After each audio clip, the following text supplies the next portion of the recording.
I'm sorry, Dave. I'm afraid I can't do that.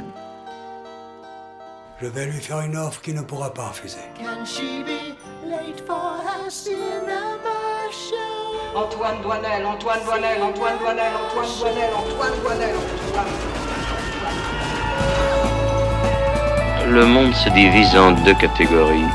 Ceux qui ont un pistolet chargé et ceux qui creusent. Toi, tu creuses.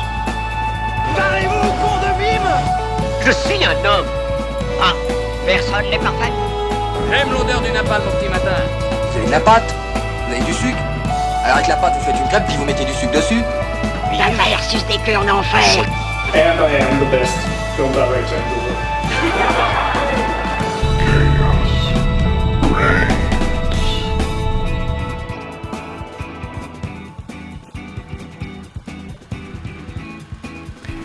Amis cinéphiles, bonsoir et bienvenue dans ce 34e épisode de la 8e saison de The Cinema Show sur Radio Campus Montpellier. Que vous soyez en live sur Twitch ou bien en rediffusion sur Deezer et Spotify, vous êtes au bon endroit pour être tenu au courant de l'actualité cinéma, mais pas que. Et oui, puisqu'en plus du festival de Cannes qui dure déjà depuis une semaine, ce mercredi 20 mai est aussi marqué par un événement tragique, à savoir ma naissance. Ça fait maintenant 23 ans que je suis là, 23 années à être un modèle et une référence cinéphile. Il y a des préservatifs qui se sont perdus. C'est sympa pour mes parents qui regardent le live. Donc je disais 23 années à être un modèle et une référence cinéphile, notamment en mettant une note supérieure aux 3 premiers Taxi plutôt qu'aux parrains, en ayant déjà vu Titanic 2 mais pas le film original, et en faisant des tunnels de plus de 10 minutes à quiconque au sujet des incohérences des plaques d'immatriculation dans les films avec des voitures. Vous l'aurez donc compris, je suis un piètre amoureux du cinéma, mais heureusement pour vous, j'ai avec moi ce soir des cinéphiles talentueux ayant une plume critique et raffinée pour remonter le niveau. Laissez-moi vous les présenter au travers d'un film qu'ils ont mal noté et d'un film qu'ils ont bien noté, le tout provoquant, je l'espère, des débats. Dans un premier temps, il a mis 1 étoile à The Greatest Showman et il a mis 5 étoiles à La vie d'Adèle. C'est notre doyen de l'émission qui assurera les news ce soir, c'est Jonathan. Comment ça va ? C'est moi, très fier de ces notes. Et je vois que tu as l'avantage de la lucidité sur ton propre cas, donc ça me fait plaisir. Voilà, merci. Petite explication, pourquoi 1 étoile à The Greatest Showman ? C'est un enfer ce film, je déteste ce film. Ouh, je sens qu'il y en a qui sont pas d'accord autour de la table. Je sais, je crois qu'il y a du débat, mais... Voilà. Dans l'autre coin de la table, nous avons une personne qui a mis 1 étoile à Valérian et la Cité des 1000 planètes et 5 étoiles à Squeezie, merci Internet. C'est notre comédien enfariné préféré, il s'agit de Costa. Comment ça va ? Mais excuse-moi, en fait, Squeezie, c'est énorme Squeezie. Oui. C'est énorme ce qu'il a fait. Mais je crois qu'il y a un certain bonhomme qui est pas content ici que tu aies mis 5 étoiles. Bah t'aimes bien Valérian. Ah j'aime bien Valérian. Ah oui. C'est parce qu'il est moins Luc Besson. Pas un fan de Luc Besson, mais j'ai quand même bien aimé Valérian. C'est pas bien. Nous avons aussi une personne qui a mis 1 étoile à Bugonia et 5 étoiles à Trans. C'est notre monteur vidéo adoré de tous qui fait une apparition ce soir en chronique, c'est Lucas Vanacker. Comment ça va ? Bah ça va, et il y a un problème. Lucas, je crois que tu t'es trompé, en fait, t'aurais dû inverser les non, 1 étoile à Bugonia, franchement, t'es dur quand même. 5 étoiles à Trans, moi c'est mon chef-d'œuvre, Mais je sais que vous en aviez discuté et que vous n'étiez pas d'accord. Et enfin, il a mis 1 étoile à Taxi 1 et 2, ce qui est un sacrilège, et il a mis 5 étoiles à Minecraft le film. C'est notre animateur de quiz favori, Lucas Bernardini. Comment ça va ? Ça va, je suis ravi que ce soit ces films-là qui soient sortis. J'ai hésité entre ça et Madame Web, mais je me suis dit, Madame Web, t'as mis 5 étoiles honnêtement ou pas ? Madame Web, mais même Minecraft. Hein. C'est vrai. Donc bon, tant pis. En régie, on retrouve notre irremplaçable Yanis au son, qui sera accompagné en régie ce soir par Corto, qui continue de se former à la vidéo, le tout épaulé par Simon. Hello. et Lolo. Oh, c'était Lolo et Lolo aussi qui est avec nous. Ce soir, 3 films sont au programme et seront débattus. On a La Vénus électrique de Pierre Salvadori, on a Histoire parallèle d'Asghar Farhadi et nous avons L'être aimé de Rodrigo Sorogoyen. Pour ce qui est du reste de l'émission, nous recevrons la sublime Naomi pour nous faire un débrief du Festival de Cannes durant notre page de news qui sera présentée par Jonathan, mais aussi comme d'habitude le top de la semaine de l'équipe TCS ainsi qu'une carte blanche où nous reviendrons sur la polémique autour de Canal+, qui sévit actuellement à Cannes en nous demandant si le cinéma français peut-il se passer de Canal+ et du groupe Bolloré.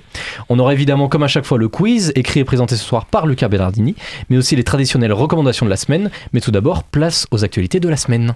Now, Buffalo's #1 news team. Good evening and welcome to Eyewitness News at 6. I'm Susan Ortega. And I'm Evan Baxter, and here's what's making news. Et on ne l'attendait presque plus.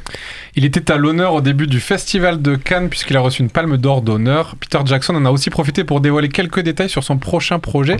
Et effectivement, on ne l'attendait plus. 14 ans après la sortie des aventures de Tintin, Le secret de la licorne, le cinéaste a confirmé que la suite n'était pas du tout abandonnée et a confirmé même que le scénario est actuellement en cours d'écriture avec sa fidèle collaboratrice Fran Walsh.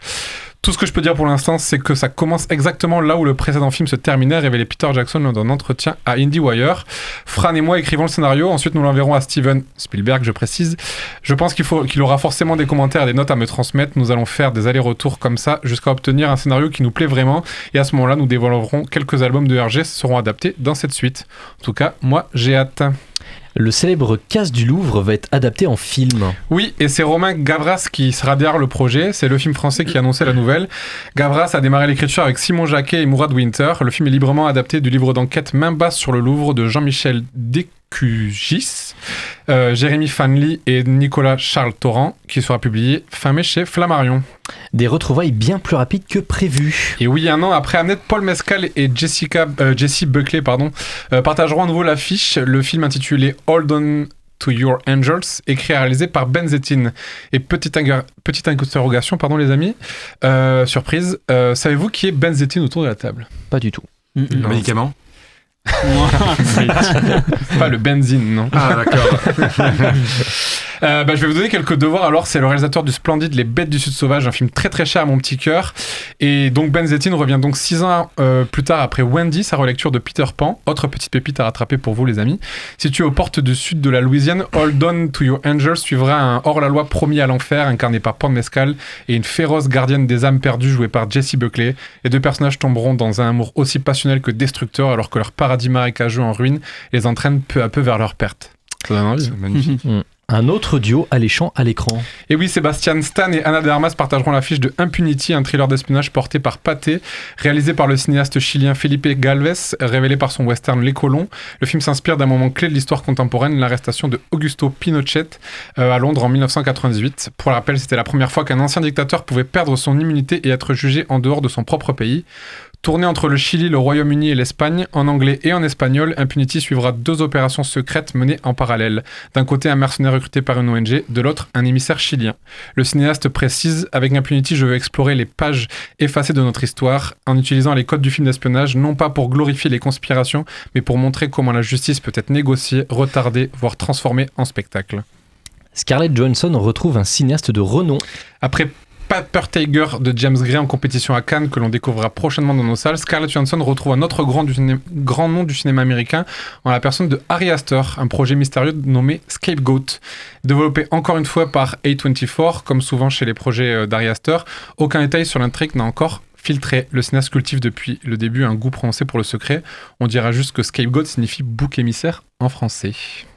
Le président du jury du Festival de Cannes annonce un western. Année bien remplie aussi pour Park Chan-wook. Après son très bon Aucun autre choix sorti en début d'année, le président du Festival de Cannes, président du jury, prépare The Brigand of Rattle Creek avec un casting américain très prestigieux composé de Matthew McConaughey, Austin Butler et Pedro Pascal. Selon le réalisateur, le film devrait suivre un shérif et un médecin en quête de vengeance contre un groupe de bandits qui profitent d'un violent orage pour braver et terroriser les habitants d'une petite ville. Le scénario sera signé S. Greg Zahler, à qui l'on doit le très bon western horrifique Bone Tomahawk. Est-ce qu'il y a des envies particulières autour de la table sur ces petits projets ? Ah mais moi, Tintin, ça a été un choc pour moi. Ce film, c'est une prouesse technologique. Et puis aussi surtout, ça, pour moi, enfin, c'est personnel, mais ça a montré qu'un réalisateur qui fait des fictions à prise de vue réelle peut faire un film d'animation. J'avais pas vu en tout cas à cette époque-là des réalisateurs qui passaient de l'autre côté, quoi, en quelque sorte. Et ouais, franchement, c'est un film qui m'a beaucoup bercé mon enfance. Ouais. Moi aussi. Moi, j'ai un petit peu hâte du prochain Park Chan-wook parce que j'ai adoré Aucun autre choix. Pour l'instant, c'est mon top 1 de l'indé. Donc, j'ai très très hâte de voir ce qu'il donnera par la suite. Et film de western à voir aussi parce que je connais pas toute la filmographie de Park Chan-wook, mais le film de western, c'est pas ce qu'il a fait. Il en a fait aucun. Il en a fait aucun. Donc, un petit peu nouvelle exploration, nouveau genre. Par contre, le film avec Sébastien Stan, très intrigué parce que Sébastien Stan, je commence de plus en plus à apprécier l'acteur et son acting. Surtout aussi Ana de Armas, c'est ça. C'est, son acting dans le No Time to Die, moi j'ai beaucoup aimé son interprétation en tout cas. Et je pense que ça pourrait faire un très bon film. Ah, oula. Mais ouais, non, je pense que ça peut faire un très bon film. Et pour ce qui est du... Alors par contre, je sais pas du tout comment ça va rendre, est-ce que ça va donner l'adaptation du Casse du Louvre de Romain Gavras. Ouais, j'ai aucune idée. Ça peut être très cheap, comme très bon, mais je sais pas comment il va s'y prendre. Bon, ça sera au moins grandiloquent sur la mise en scène avec Romain Gavras, c'est le minimum, je pense. Ouais. Le cinéma français réagit enfin face à l'IA. Oui, le CNC prend les devants et pose les limites à l'intelligence artificielle. En pleine effervescence du Festival de Cannes, la ministre de la Culture, Catherine Pégard, a annoncé que le CNC allait bientôt modifier ses règles de financement pour mieux protéger la création humaine et souligne l'importance de soutenir la création artistique. Je la cite, « La création n'est pas la réutilisation, c'est un acte d'innovation qui par définition se nourrit souvent de la confrontation, de la rupture avec les formes anciennes », a-t-elle déclaré donc lors d'une rencontre avec les acteurs du domaine. Elle a également rappelé que l'intelligence artificielle est-elle un outil, elle peut accélérer, faciliter, enrichir la fabrication de films, mais une œuvre c'est un regard, c'est une intention, ce sont des sentiments. Concrètement, les œuvres générées principalement par l'IA ne pourront plus bénéficier des aides publiques du CNC. La ministre affirme qu'une œuvre doit avoir un auteur et précise aussi que le doublage, seule l'interprétation humaine pourra être soutenue financièrement. Le gouvernement ne souhaite pas interdire l'usage de l'intelligence artificielle dans le cinéma, mais encadrer son utilisation. L'IA pourrait rester donc un outil d'assistance pour accélérer certaines étapes de production, sans remplacer le travail des créateurs, scénaristes, acteurs et techniciens. Le sujet sera également discuté au niveau européen, alors que les professionnels du secteur s'inquiètent de plus en plus des conséquences de l'IA sur l'emploi artistique et la protection des œuvres. Qu'est-ce que vous en pensez autour de cette table de cette nouvelle, les amis? C'est pas trop tôt? Enfin, putain, après, ça prend du temps. Mais oui, moi je trouve que c'est bien parce qu'en fait aussi, il y a une certaine lecture, mais on va dire objective, dans le sens où ils ont conscience qu'ils peuvent pas interdire complètement l'IA. C'est impossible maintenant d'interdire l'IA. C'est de plus en plus ancré dans notre quotidien. Mais en même temps, ils ont quand même pris des mesures assez fortes, en quelque sorte, de aucun financement possible pour des films qui sont ouvertement soutenus, enfin supportés par l'IA, quoi. Donc oui, je trouve ça bien. Après, effectivement, c'est tout ce qui est droit d'auteur qui là est encore compliqué, où il n'y a pas vraiment de réelles mesures prises en compte, quoi. Là, c'est là où il manque encore un cadre, en quelque sorte. Après, c'est vrai que je trouve que la réaction est quand même plus ou moins rapide parce que le temps législatif est toujours plus long que le temps réel. Donc, pour éviter un peu des fois les déserts législatifs en la matière, je trouve ça plutôt pas mal et encourageant qu'ils prennent les devants, quoi. Qu'ils aient pas attendu qu'il y ait une grève majeure comme à Hollywood pour protéger les auteurs. Après, effectivement, se passer de l'IA complètement actuellement, on le souhaiterait, mais c'est compliqué. Mais au moins déjà d'affirmer que effectivement une œuvre de cinéma ou une œuvre de manière globale artistique, c'est un regard et c'est une personne, c'est le fruit de l'intelligence d'une personne et non pas le fruit d'un ordinateur.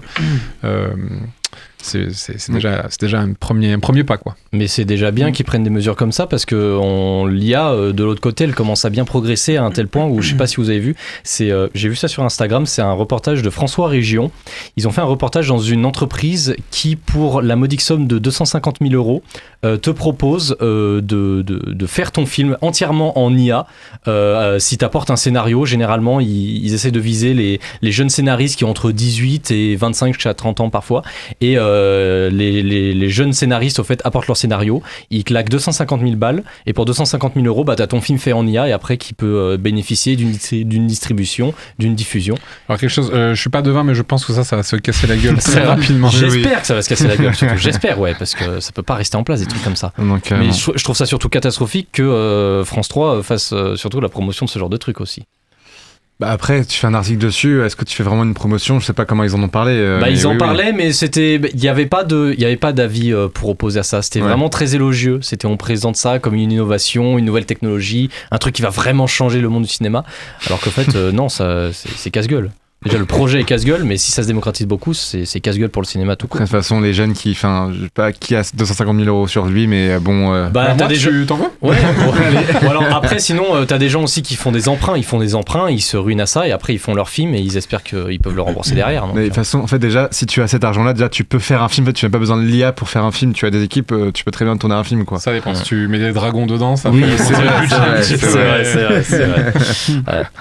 Putain, j'ai mis des dragons.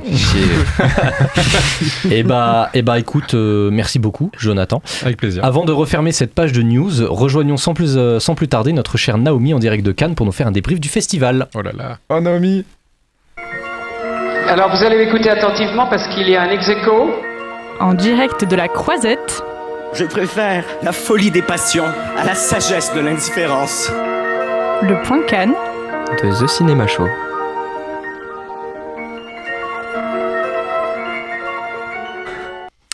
Et on dit bonsoir à Naomi. Est-ce que Naomi nous entend? Bonjour. J'ai Solène avec moi. Elle est pas toute seule en plus. Et bah il y a Solène qui est avec Naomi. Parfait, bah vous êtes deux, c'est magnifique. Déjà, alors on a plein de questions à vous poser, mais on essaie de structurer un peu tout ça pour que ça ressemble à quelque chose. Dans un premier temps, c'est quoi votre ressenti de manière générale sur le festival? Alors, pour une première expérience, c'est quand même assez exceptionnel. J'avoue que je m'attendais pas trop à ça. Je pensais que ça allait être très fatigant, ça l'est. Mais il y a aussi une espèce d'effervescence assez incroyable. Il y a plein de monde, on rencontre plein de gens. Et puis, c'est tellement agréable d'être dans un environnement où les gens sont, pour la plupart, aussi passionnés de films et tout le monde va voir des films et avoir une salle remplie. En fait, c'est hyper agréable comme sentiment. C'est clair.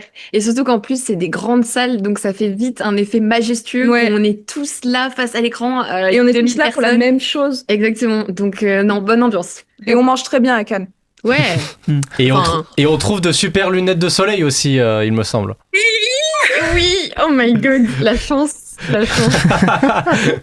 Non mais c'est des Gucci. Tu racontes l'anecdote?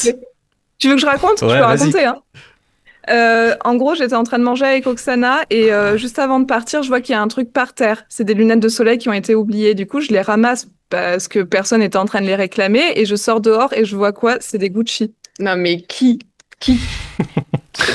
Full des Gucci. Un peu déçu l'anecdote. Vous êtes des rageux. Si elle a besoin de 250 000 € pour faire un film. Non mais en plus elle doit valoir cher. Ok. Est-ce que par exemple aujourd'hui vous avez vu des films ou c'était plutôt journée repos? Alors moi j'en ai vu 2 malgré le fait que j'ai quitté mon camping pour changer de logement. D'accord. Après. C'est vrai.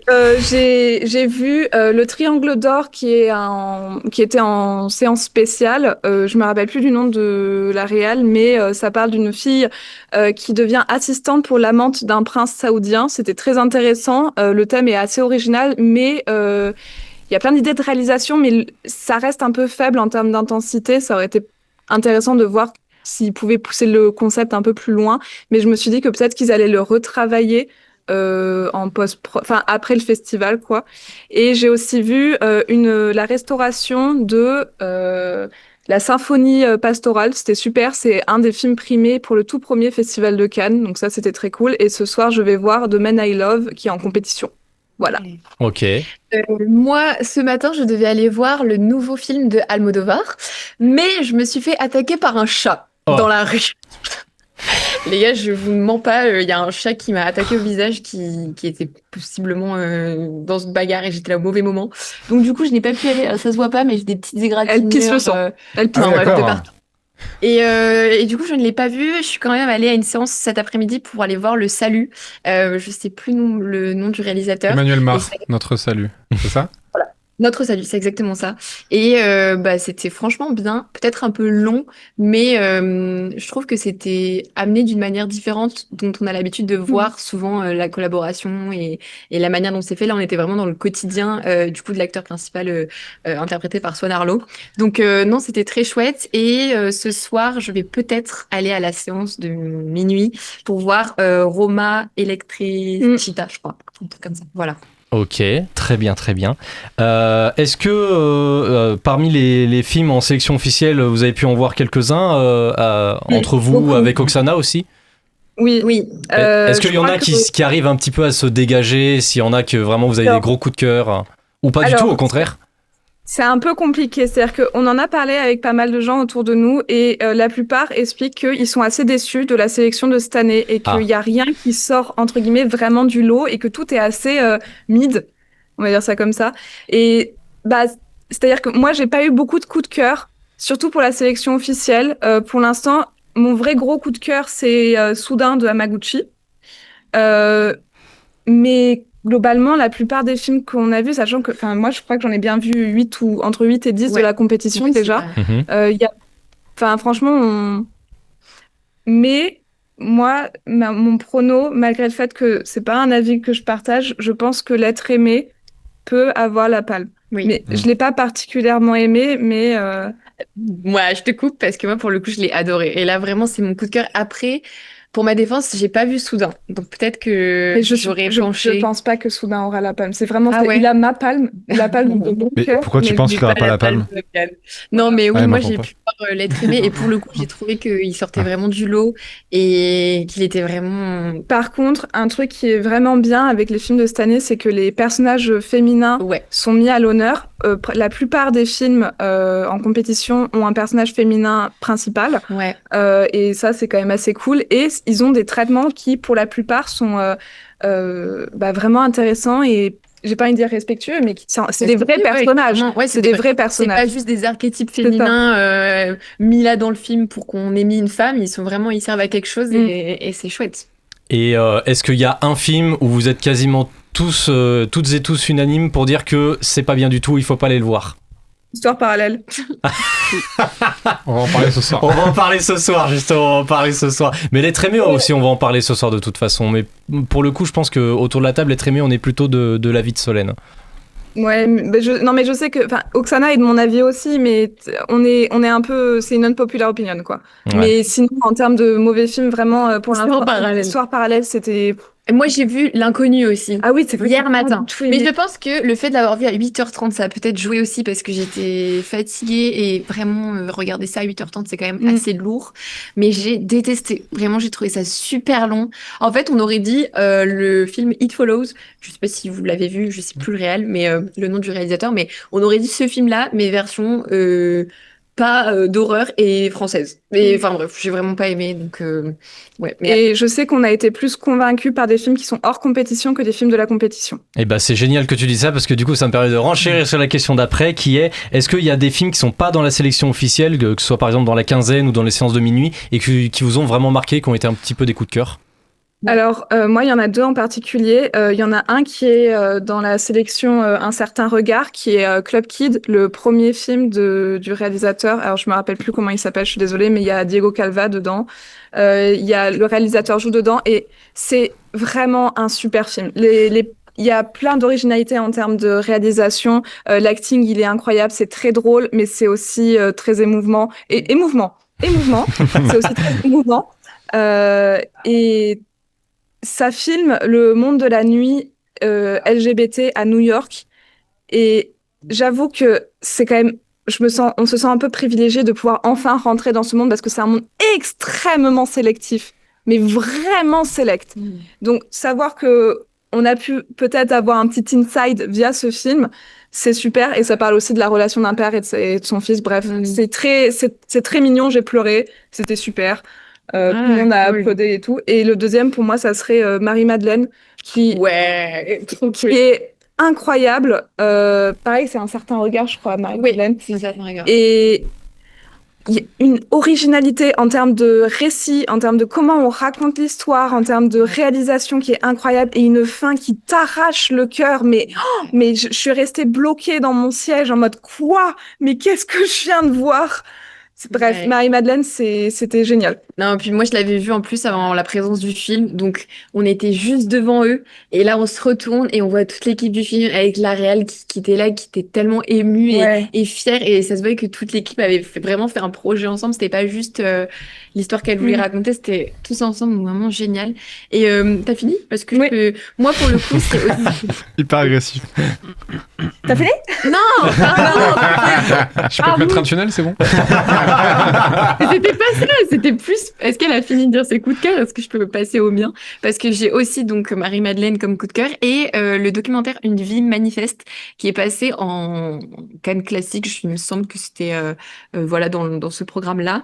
Et ça parle de Michel Ferck et c'est absolument passionnant parce qu'en fait c'est une femme que je connaissais pas du tout et qui pourtant a milité et était cinéaste et était hyper inspirante et vraiment c'était un grand moment. On a vu ça dans une salle complète et tout le monde a tellement applaudi à la fin parce que le documentaire a été réalisé d'une super bonne manière. En plus, c'était pas du tout long ou comme on peut s'attendre sur les documentaires, souvent sur des personnalités historiques ou quoi que ce soit. Et là, c'était trop cool. Donc ouais, petit coup de cœur. Ok. Et est-ce que, éventuellement, pour finir, il y a un moment qui vous a marqué en particulier, que ce soit dans la cérémonie d'ouverture, une rencontre avec une célébrité, une personne que vous avez croisée, je sais pas. Est-ce que, par exemple, on peut peut-être en parler, mais est-ce que la boss lady à la cérémonie d'ouverture, est-ce que c'est une bonne idée? Alors, j'ai quelques petits trucs à dire là-dessus. En fait, j'étais hyper contente de savoir que Théodora allait être là. Sauf que j'avais oublié qu'on était à Cannes. Mhm. Et elle est arrivée dans une robe qui criait on m'a dit de pas trop en faire. Ouais. On m'a mis des limites et ça fait qu'elle est rentrée, elle a chanté, elle est repartie. Il y a rien eu de plus. Et c'était super qu'elle interprète une musique, mais genre, tu vois que c'est une cérémonie qui est tellement codifiée que même les artistes qui, de base, ont un univers qui casse les codes, ils peuvent pas casser cela. Et donc, du coup, ça rend la performance de Zhao Zhagazan il y a 2 ans encore plus phénoménale quand elle a enlevé ses chaussures pour danser pieds nus sur la scène, parce qu'en fait, Ouais, c'est génial. ils ont aucune liberté sur scène, en Ouais. fait. Et c'était assez dommage, en fait. Ok. Mais en termes d'événements qui m'a le plus marqué, pour la cérémonie d'ouverture, mais aussi pour le reste, un des trucs que j'aime le plus regarder, c'est quand est-ce que les gens applaudissent pendant le générique de début. Avec genre Canal+, France Télé, Arte. Quand ils applaudissent. Et je peux vous dire que bien avant l'annonce catastrophique du mec, du chef de Canal+, déjà dans la salle, les gens y huaient Canal+. Ah mais pour de vrai en plus. Mais vraiment, Pour de genre vrai. bien vénère. Ça a eu. De fou. Et est-ce que Voilà, vous ça, avez c'est hué de bon cœur avec eux aussi ou pas? Bien sûr. Ah. Quelle question. Ah ouais, non, mais ça, c'est vrai que moi, j'étais allée voir pareil, séance de minuit. Je sais pas ce qui s'est passé dans la tête des gens. Je pense qu'ils étaient encore plus fous que ce soit le soir. Et dès que c'est Canal+ qui est apparu, c'était un moment magique, vraiment. Et moi aussi, un moment qui m'a marqué, c'est que sur la croisette, tu croyais que j'allais parler de Babette? Mais non, non. Sur la croisette, je faisais un ciné-plage, donc j'étais dans la queue pour attendre le ciné-plage. Et là, je me retourne et je vois derrière moi un photographe avec une personne, que tous les deux, tu vois, en train de marcher tranquillou. Et en fait, je me rends compte que face à moi, j'ai Diego Calva qui est en train de se faire prendre en photo et tranquillou sur la croisette, sans personne qui le dérange et qui vient prendre des photos avec lui. Et pendant 5 minutes, il était face à moi, mais littéralement à 5 mètres. Et j'étais juste là à l'admirer et à le regarder se faire prendre en photo avec sa petite glace, sa petite cigarette. Voilà, c'était un moment magique, ça aussi. Vraiment, voilà. Ok. Et peut-être petit dernier moment peut-être petite dernière anecdote qui moi m'a marqué. Les gens ils viennent énormément me parler et je crois que je me suis fait draguer à peu près tous les jours. Elle s'est fait draguer tous les jours. Mais ça c'est juste d'être une femme belle. Mais tous les jours. Mais attends, du coup Solène, tu t'es fait draguer aussi ou pas? Est-ce que je me suis fait draguer? Non. J'aurais bien aimé me faire draguer par Diego Calva, mais non. Malheureusement. Je me suis fait draguer par un chat, c'est tout. Ouais, bah là, on est plus proche de avec le chat, on est plus proche de l'impression que de la drague quand même. Non, mais vraiment, c'est plus, ouais. Non, moi, je me suis pas fait draguer comme Naomi, apparemment. Et j'ai croisé 2-3 acteurs, mais en fait, pas plus que ça. J'ai croisé Vasily Schneider, et là, on n'est pas d'accord Solène et moi, on n'est pas d'accord parce que moi, je trouve que dans les films, il est très beau, et je l'ai vu en vrai, j'étais assez déçue. Bah non. S'il nous écoute.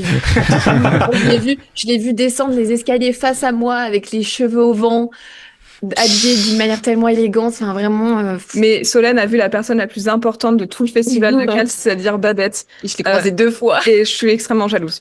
C'est ok, meuf. C'est vraiment hyper jalouse. Tu te retrouveras sur le plateau de C'est à vous un jour à lui parler, t'inquiète pas. Plus importante que Thierry Frémaux? Bah bien sûr, Thierry Frémaux, on le croise tout le temps. Ouais, vraiment, c'est devenu banal de le croiser, quoi. On n'en peut plus.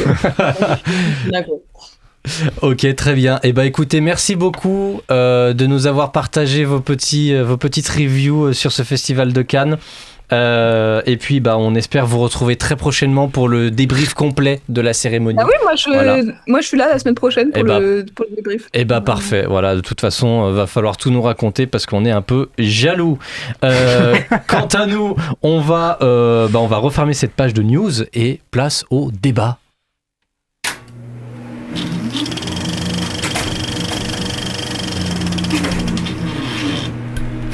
Et pour ouvrir les débats de ce soir, quoi de mieux que le film d'ouverture du Festival de Cannes, à savoir La Vénus électrique de Pierre Salvadori. Il s'agit du 11e long métrage du réalisateur à qui on doit également Hors de prix en 2006 ou En liberté, César du meilleur film en 2019. Alors est-ce que cette comédie historique aura su convaincre nos chroniqueurs ? On voit ça après la bande-annonce. Tu ne me jugeras pas, mais non, jamais. Depuis quelque temps, j'ouvre une médium. Comment s'appelait l'être cher ? Irène. J'entends quelqu'un murmurer un prénom. Quel prénom ? Antoine ? Hein ? Qui êtes-vous pour abuser du malheur d'un veuf, pour profiter ainsi de sa fragilité ? Tu es ma lumière dans les ténèbres. Est-ce que tu m'as pardonné ? Redis-le, s'il te plaît. Je t'ai pardonné, Antoine. Voici en sec, monsieur Balestro. Je vous propose de les reprendre. Quand il vous voit, il peint, et quand il peint, je vends. Je vous croyais son ami. Y a pas de place pour les scrupules dans ce grand corps ? Il est large. Il peut contenir l'ami et le marchand. Je connais sa vie, ses secrets. Je vous soufflerai des histoires. Et le peintre, il est beau ? Ah oui, il est beau. Bonjour. Je vous propose 100 francs par tableau achevé et 150 francs pour les grands formats.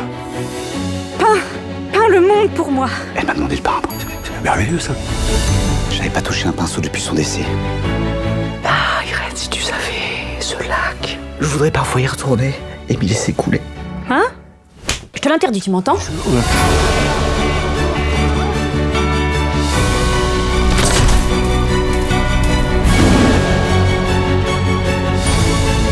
Il m'embrassait, elle aussi l'embrassait, mais c'était à moi qui rendais ses baisers.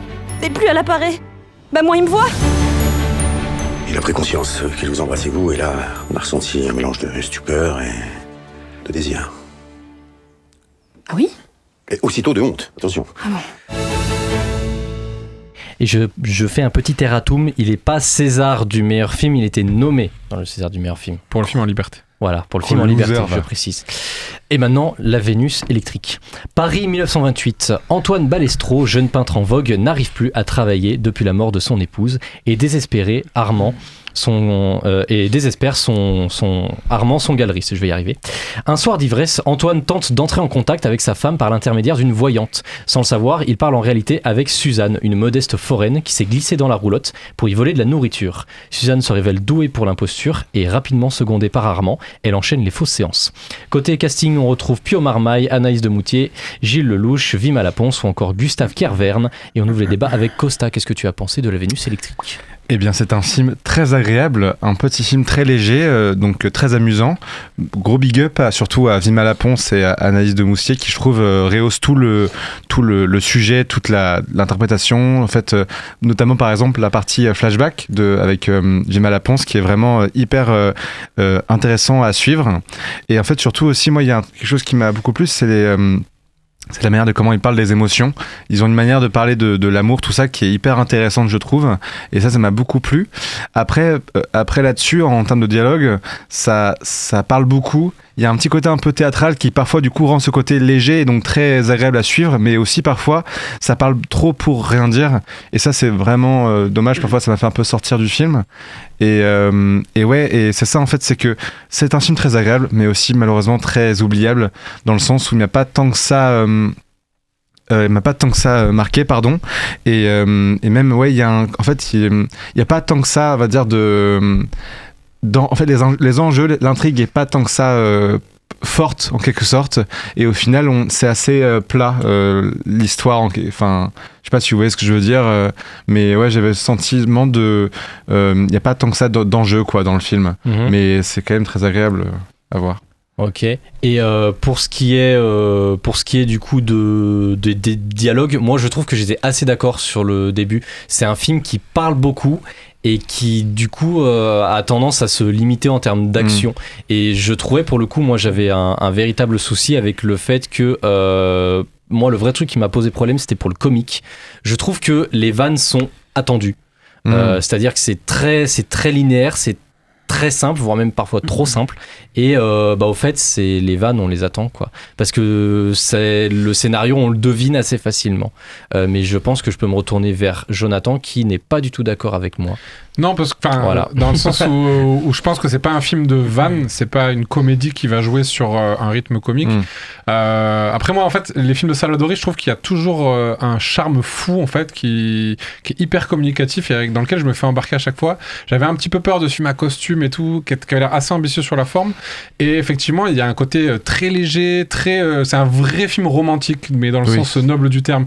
Et là c'est là où je suis un petit peu en désaccord avec toi Costa, c'est que je trouve que justement les dialogues effectivement c'est un film très écrit en termes de dialogue mais ça participe à ce côté très romantique, très français dans le sens aussi noble du terme en termes de film romantique quoi.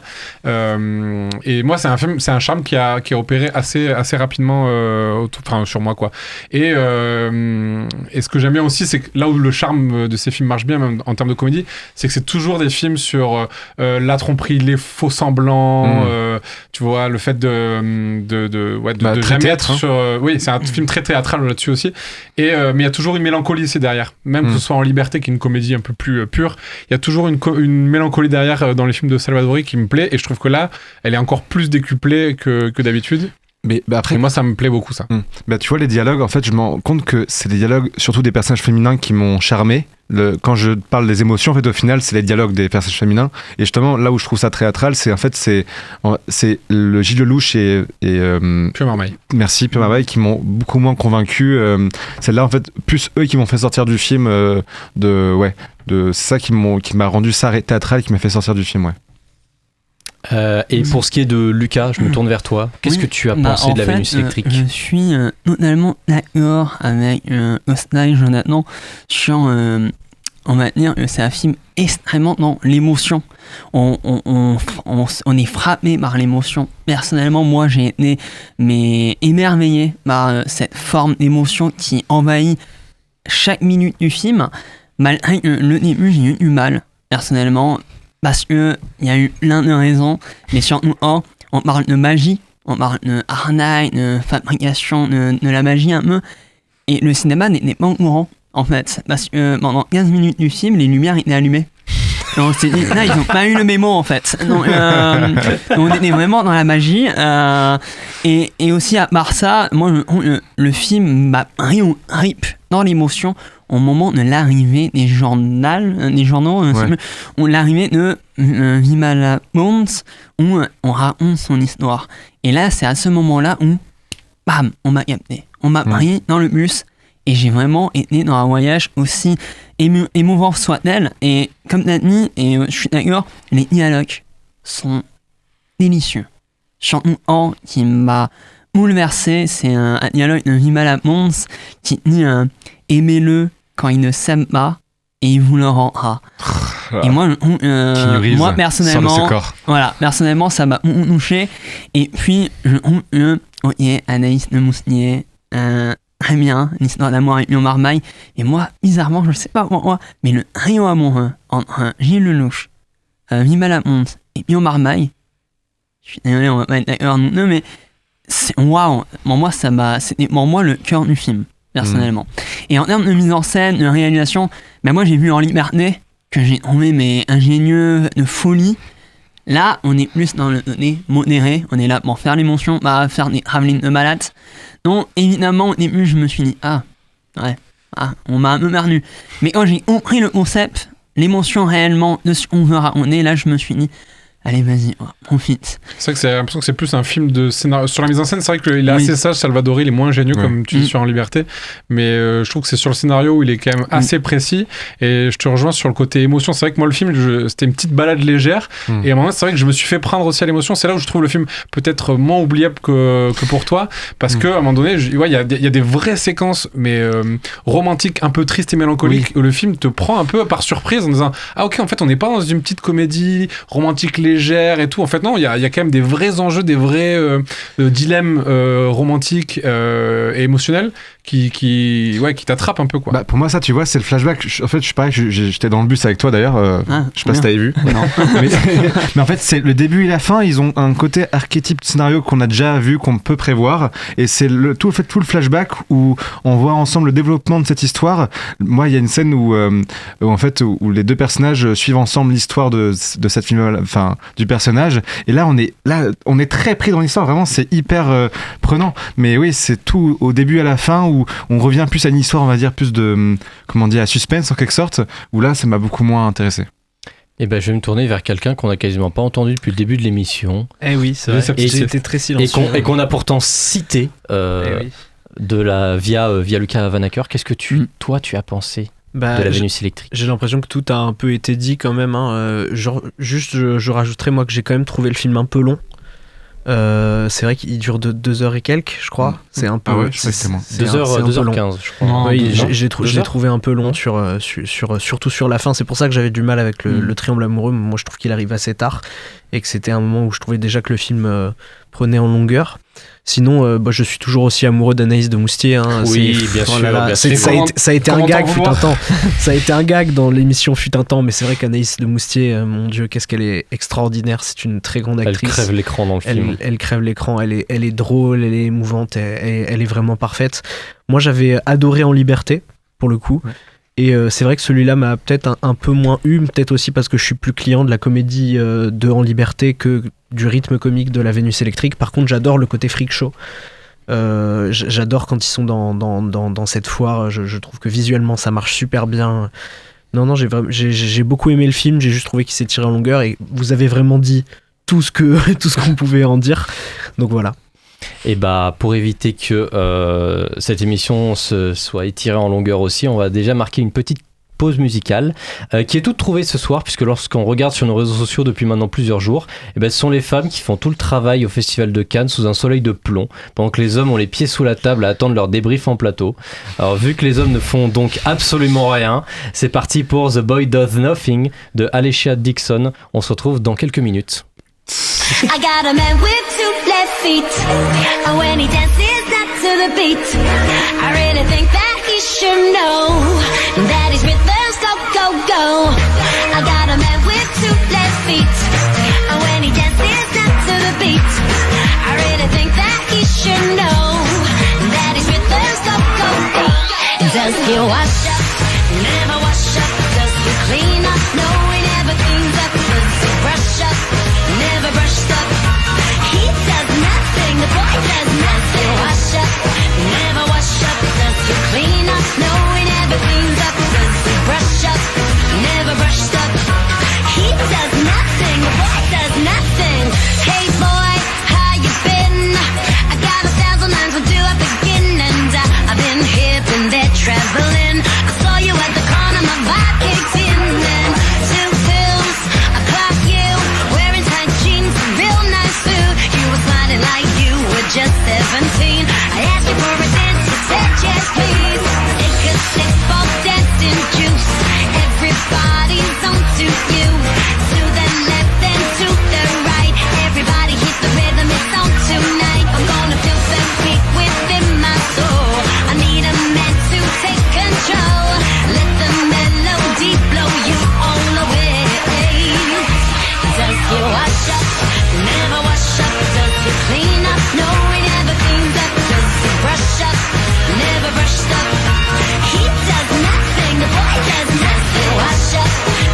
Et on reprend notre partie débat de la semaine avec le retour du réalisateur iranien Asghar Farhadi et son film Histoire parallèle. C'est le 10e film de celui qui est derrière les films oscarisés Une séparation en 2012 et Le client en 2017.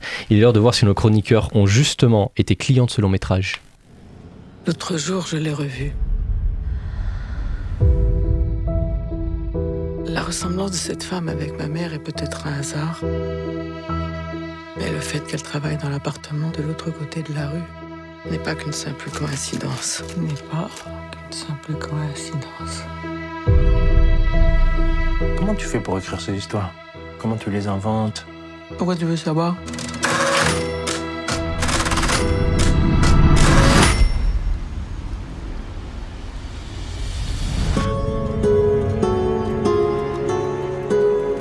Adam, enchanté. Pourquoi t'as fait ça? Je voulais la connaître. Et ça devient chaud, là. Arrête de tout mélanger. Je suis pas la fille de son histoire.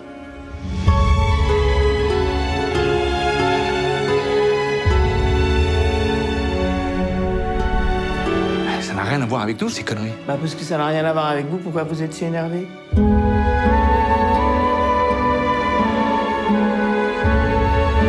Ça vient pas de nulle part, tout ça. Je suis désolé, excuse-moi. Qu'est-ce qu'on m'emmerde, là, hein? Tu sais ce que j'en pense? Mais arrête! Les gens se comportent plus comme ça aujourd'hui. Ah oui, ils se comportent comment? T'approches pas de moi!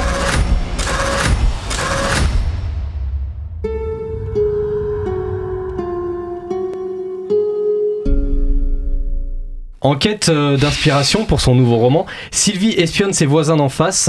Quand elle engage le jeune Adam pour l'aider dans son quotidien, elle ignore que celui-ci va bouleverser sa vie et son travail jusqu'à ce que la fiction jusqu'à ce que la fiction qu'elle avait imaginée dépasse la réalité de tous. Au casting, on retrouve quand même un gros casting francophone: Isabelle Huppert, Virginie Efira, Vincent Cassel, Pierre Ninet, Adam Bessa ou bien encore la Catherine Deneuve qui passe une petite tête. Et on ouvre ce débat avec Jonathan. Est-ce que Asghar Farhadi a été à la hauteur? Eh bien, malheureusement, non, je suis assez déçu. J'aime énormément le cinéma de Farhadi qui a toujours, une machinerie scénaristique très très bien huilée. Je trouve que c'est vraiment la force de ses films. Il a des scénarios super bien écrits, très bien construits, souvent avec une problématique centrale dans laquelle gravitent plein de personnages, dans lequel on va développer de l'empathie pour chaque personnage qui fait comprendre en fait la complexité des situations. Et donc, rien de plus beau au cinéma que d'avoir de développer cette empathie envers des personnages. Et quand tu mets une situation complexe, je trouve que ça rajoute énormément ça donne énormément de richesse à ces récits. Et là, ça marche pas du tout, quoi. Je trouve que vraiment la mécanique scénaristique, elle est complètement rouillée. C'est notamment plombé, je trouve, par sa première partie, où en fait, c'est un film sur le pouvoir de la fiction, sur la transposition de la fiction aussi sur le réel, sur ce qu'on projette, et sur l'espionnage aussi un peu. Bon, ça, il y a peut-être un côté un peu iranien aussi de son cinéma sur le fait d'infiltrer la vie privée des gens. Peut-être sur cet aspect-là, le film est intéressant, mais je trouve que cette introduction par aussi la fiction au début du film plombe le film parce qu'en fait c'est surappuyé le côté dramatique et noir de la fiction qui est présentée à l'écran est trop appuyé et du coup ça crée un décalage monstrueux avec le reste et moi après je raccroche plus le wagon en fait. Je trouve que le film là-dessus il est parce que tout à l'heure je parlais de mécanique huilée où avec une problématique centrale et développer des empathies sur les personnages qui sont en conflit.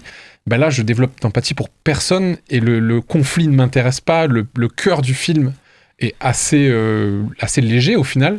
Et pour un film de 2h20 avec autant d'ambition sur la forme, parce qu'en fait, le sujet est très très beau, je trouve, sur ce qu'il raconte, mais de la manière dont il le raconte, je trouve qu'il y a plein de choses sur lesquelles en fait, ça ne marche pas, il se trompe et ça m'attriste, mais bon, c'est comme ça. Bah, tu parlais d'avoir du mal à raccrocher les wagons. Est-ce que Luca Bernardini a accroché le wagon ou est-ce qu'il est resté en gare? Dios mio, que c'était long. C'était terriblement long, je suis d'accord avec toi. Une prise d'otage. La dernière fois que j'ai une prise d'otage comme ça, c'était Iron Lung, le film de Markiplier, où je me disais, mais quand est-ce que ça se termine? Là, il y a bien 3 fois où je me suis dit, ah c'est bon, ça, il conclut là. Non, il conclut pas. Je connais pas bien le cinéma de Asghar Farhadi. En fait, c'est même le premier film que je vois de Asghar Farhadi. Ah, c'est son pire, mon sens. Ouais, bah, ça se voit. Hein. Non, mais c'est fou parce que c'est que des gens que j'aime bien, mais ça marche pas. J'ai eu un détachement profond envers les personnages, envers l'histoire. Je fais que redire finalement ce que tu dis, hein, mais c'est vrai que le film est pas engageant en fait. Je trouve que le film ne parvient jamais à nous emporter. Alors Lucas va dire l'inverse parce que je sais que lui il a bien aimé, mais c'est vrai que moi en tout cas le film m'a jamais réussi à m'emporter et que du coup j'ai juste passé un moment extrêmement long à regarder un film un peu... En fait j'avais un peu l'impression de voir un réalisateur étranger qui aime beaucoup les films français, les films de la nouvelle vague, tout ça, et qui veut un peu faire ça. Et qui finalement fait un film de Parisien avec des problèmes de Parisien un peu plat et pas engageant. Pourtant, il avait fait un film français en 2013, si je me souviens, c'était Le Passé, avec Tahar Rahim et Bérénice Bejo, qui était, à mon sens, vraiment très très bien.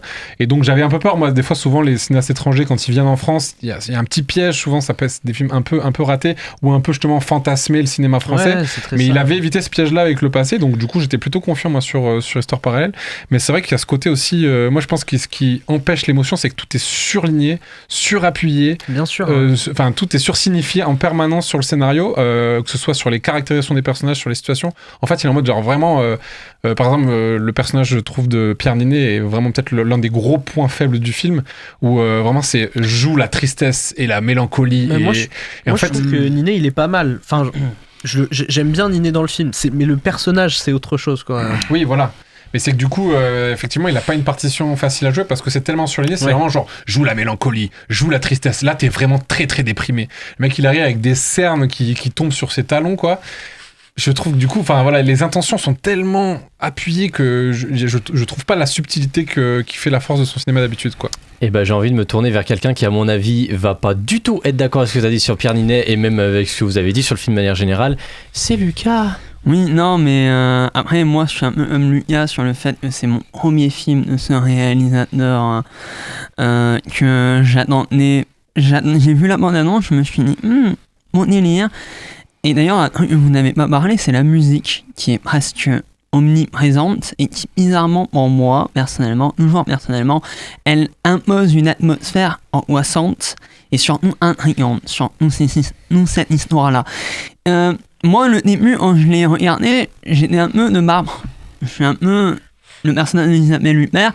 J'étais pas un immense fan. Je me suis dit, je la regarde, mais de loin. J'ai jamais pris la porte.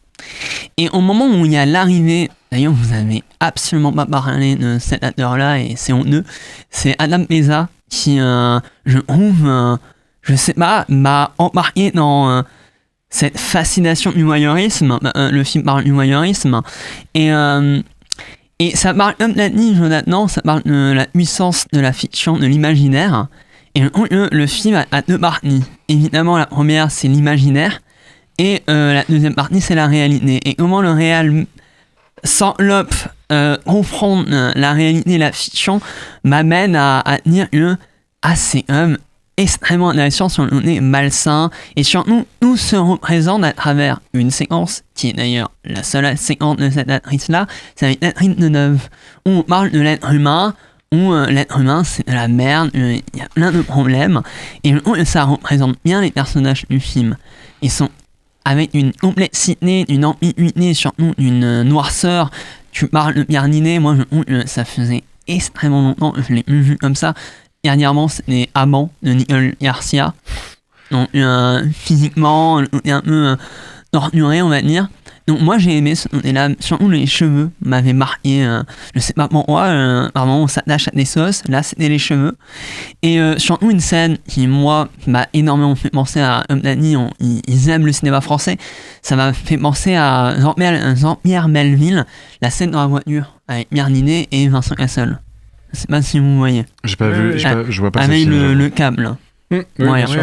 Donc l'esthétique, on va dire la pellicule, mais il y a un aspect un peu, on sent le 1 qui m'a fait penser à Jean-Pierre Melville, et il y a par moments des plans comme cela qui, moi, personnellement, m'a apporté une vraie atmosphère de, attention, thriller. pour moi. Et puis, dire que moi, j'ai été embarqué par le voyeurisme. Surtout la fascination. On est tellement, on raconte quelque chose à quelqu'un, et tellement on le raconte, il y a une part en nous qui nous amène à j'ai envie de réaliser ce qu'on raconte. Vous voyez ce que je veux dire? À me l'histoire de Pierre Ninet avec Virginie Fira. Ou Vincent Cassel avec Pierre Ninet, à la fin, qui a eu une fin un peu ambiguë, on ne sait pas ce qui va se passer ou pas. Donc moi, j'ai été fasciné par cette ambiguïté, parfois morbide, parfois pervers, parfois malsain, mais qui, moi, m'a pas laissé de marbre sur les personnages, mais surtout m'a amené à être fasciné par eux. Voilà. Costa, est-ce que tu as été fasciné par les personnages? Parce que la plupart des gens ne l'ont pas été autour de cette table. En fait, comme le dit le film, c'est des histoires parallèles, mais qui sont trop parallèles, trop éloignées. En fait, à chaque fois, on dit que ça parle de voyeurisme, mais pour moi, ça parle... Enfin, à 20%, ça parle de voyeurisme, ça parle du coup du pouvoir de l'imagination, ça parle aussi beaucoup malheureusement, d'agression, comment ça se passe dans un cercle familial très proche. Et c'est des sujets, en fait, c'est tous des sujets très lourds qui sont tous imbriqués dans... Pour moi, c'est plein de petits films, en fait. Et comme tu l'as dit, tu n'arrives pas à avoir d'empathie parce que... Alors certes, c'est vraiment... Le film est anti-manichéen. Il n'y a pas de bon, de méchant. Tout le monde a fait des conneries en quelque sorte. Ça, c'est vraiment propre à son cinéma aussi. Oui, hein. ça, c'est vrai que moi, j'avais adoré Une séparation. Il y a une certaine... En fait, là, j'avoue, dans l'histoire parallèle, il y a une certaine évolution. Il y a une sorte de fil cousu qui, je trouve... en fait, tout est en quelque sorte fluide, mais du fait de tous ces sujets lourds, moi, j'avoue que j'ai été un peu perdu.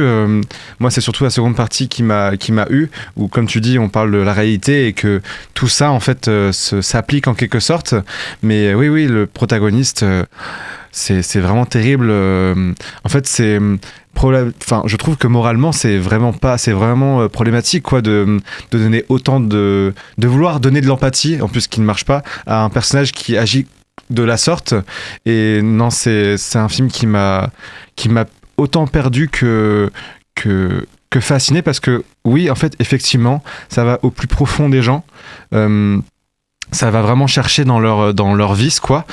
C'est pour ça que c'est un film très très triste en quelque sorte, du fait de la couleur, même. Et moi, par contre, les petites séquences avec Virginie Fira, en fait, pour moi, c'est le personnage qui donne un peu d'intérêt au film. Toutes ces séquences où elle parle d'observer les pieds des gens, tout ça, là, c'est hyper intéressant, ce parallèle avec le métier de bruiteur. Mais c'est vrai que ça parle de trop de choses. C'est vraiment histoire parallèle XL, giga XL. C'est un menu maxi best-of, en fait, mais avec trop de sujets un peu lourds. Bref, voilà. Je voulais revenir vite fait sur Virginie Fira, parce que je vais quand même dire quelque chose de positif sur le film.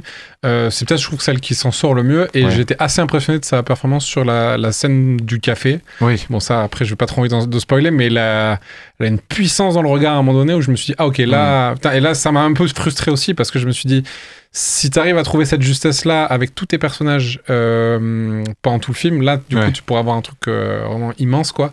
Et du coup, j'ai vu des fois le potentiel gâché, mais qui était là quand même sur cette séquence.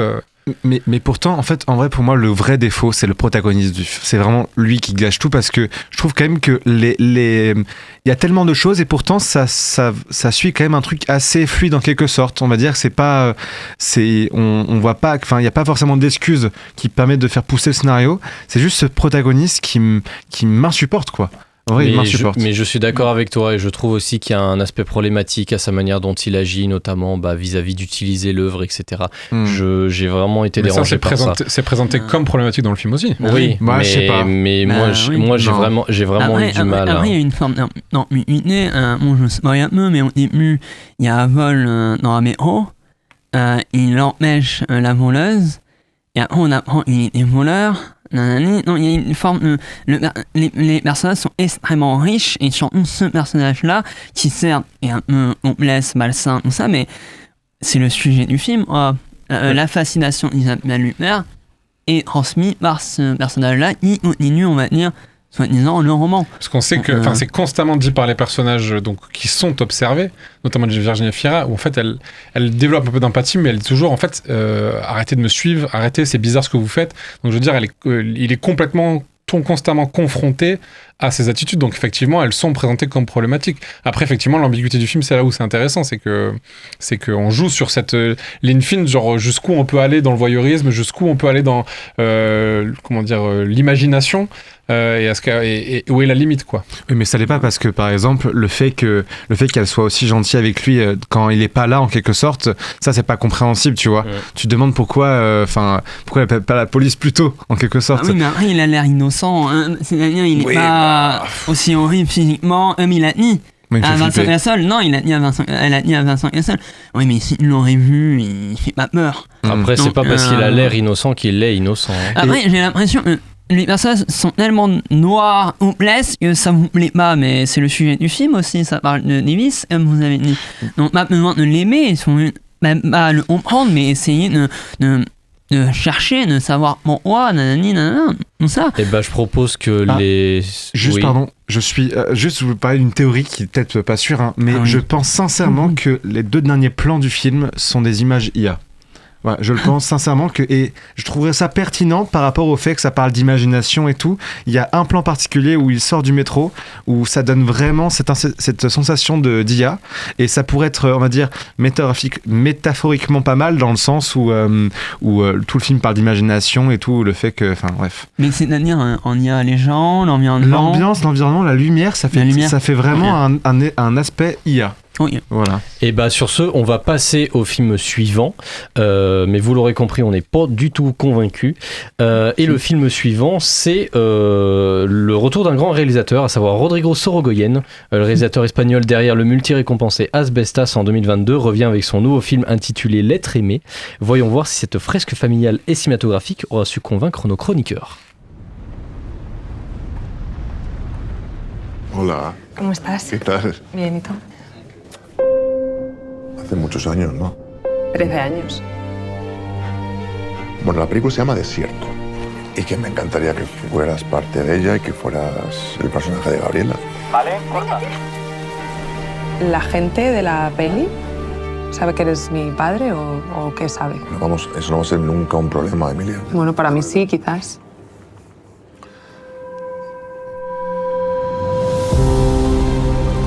How's she working out for you? I think there's something missing. No, I don't think there's nothing missing. I think she's fine. And she's doing things that are not easy to do. Este fin de semana, ¿qué haces? No, es que viene mi familia. Ay, the lemon one was my favorite too.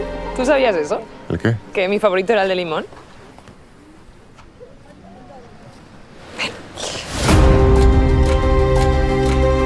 ¡Cago en Dios!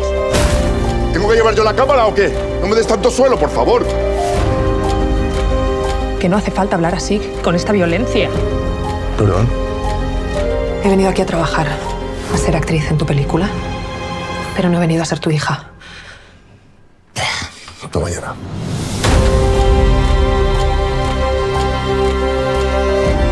Es una historia de traición, es una historia de abandono. ¡Ay, ya ha llegado! Es una historia de amor. Es una historia de gente que no puede mirarse a los ojos.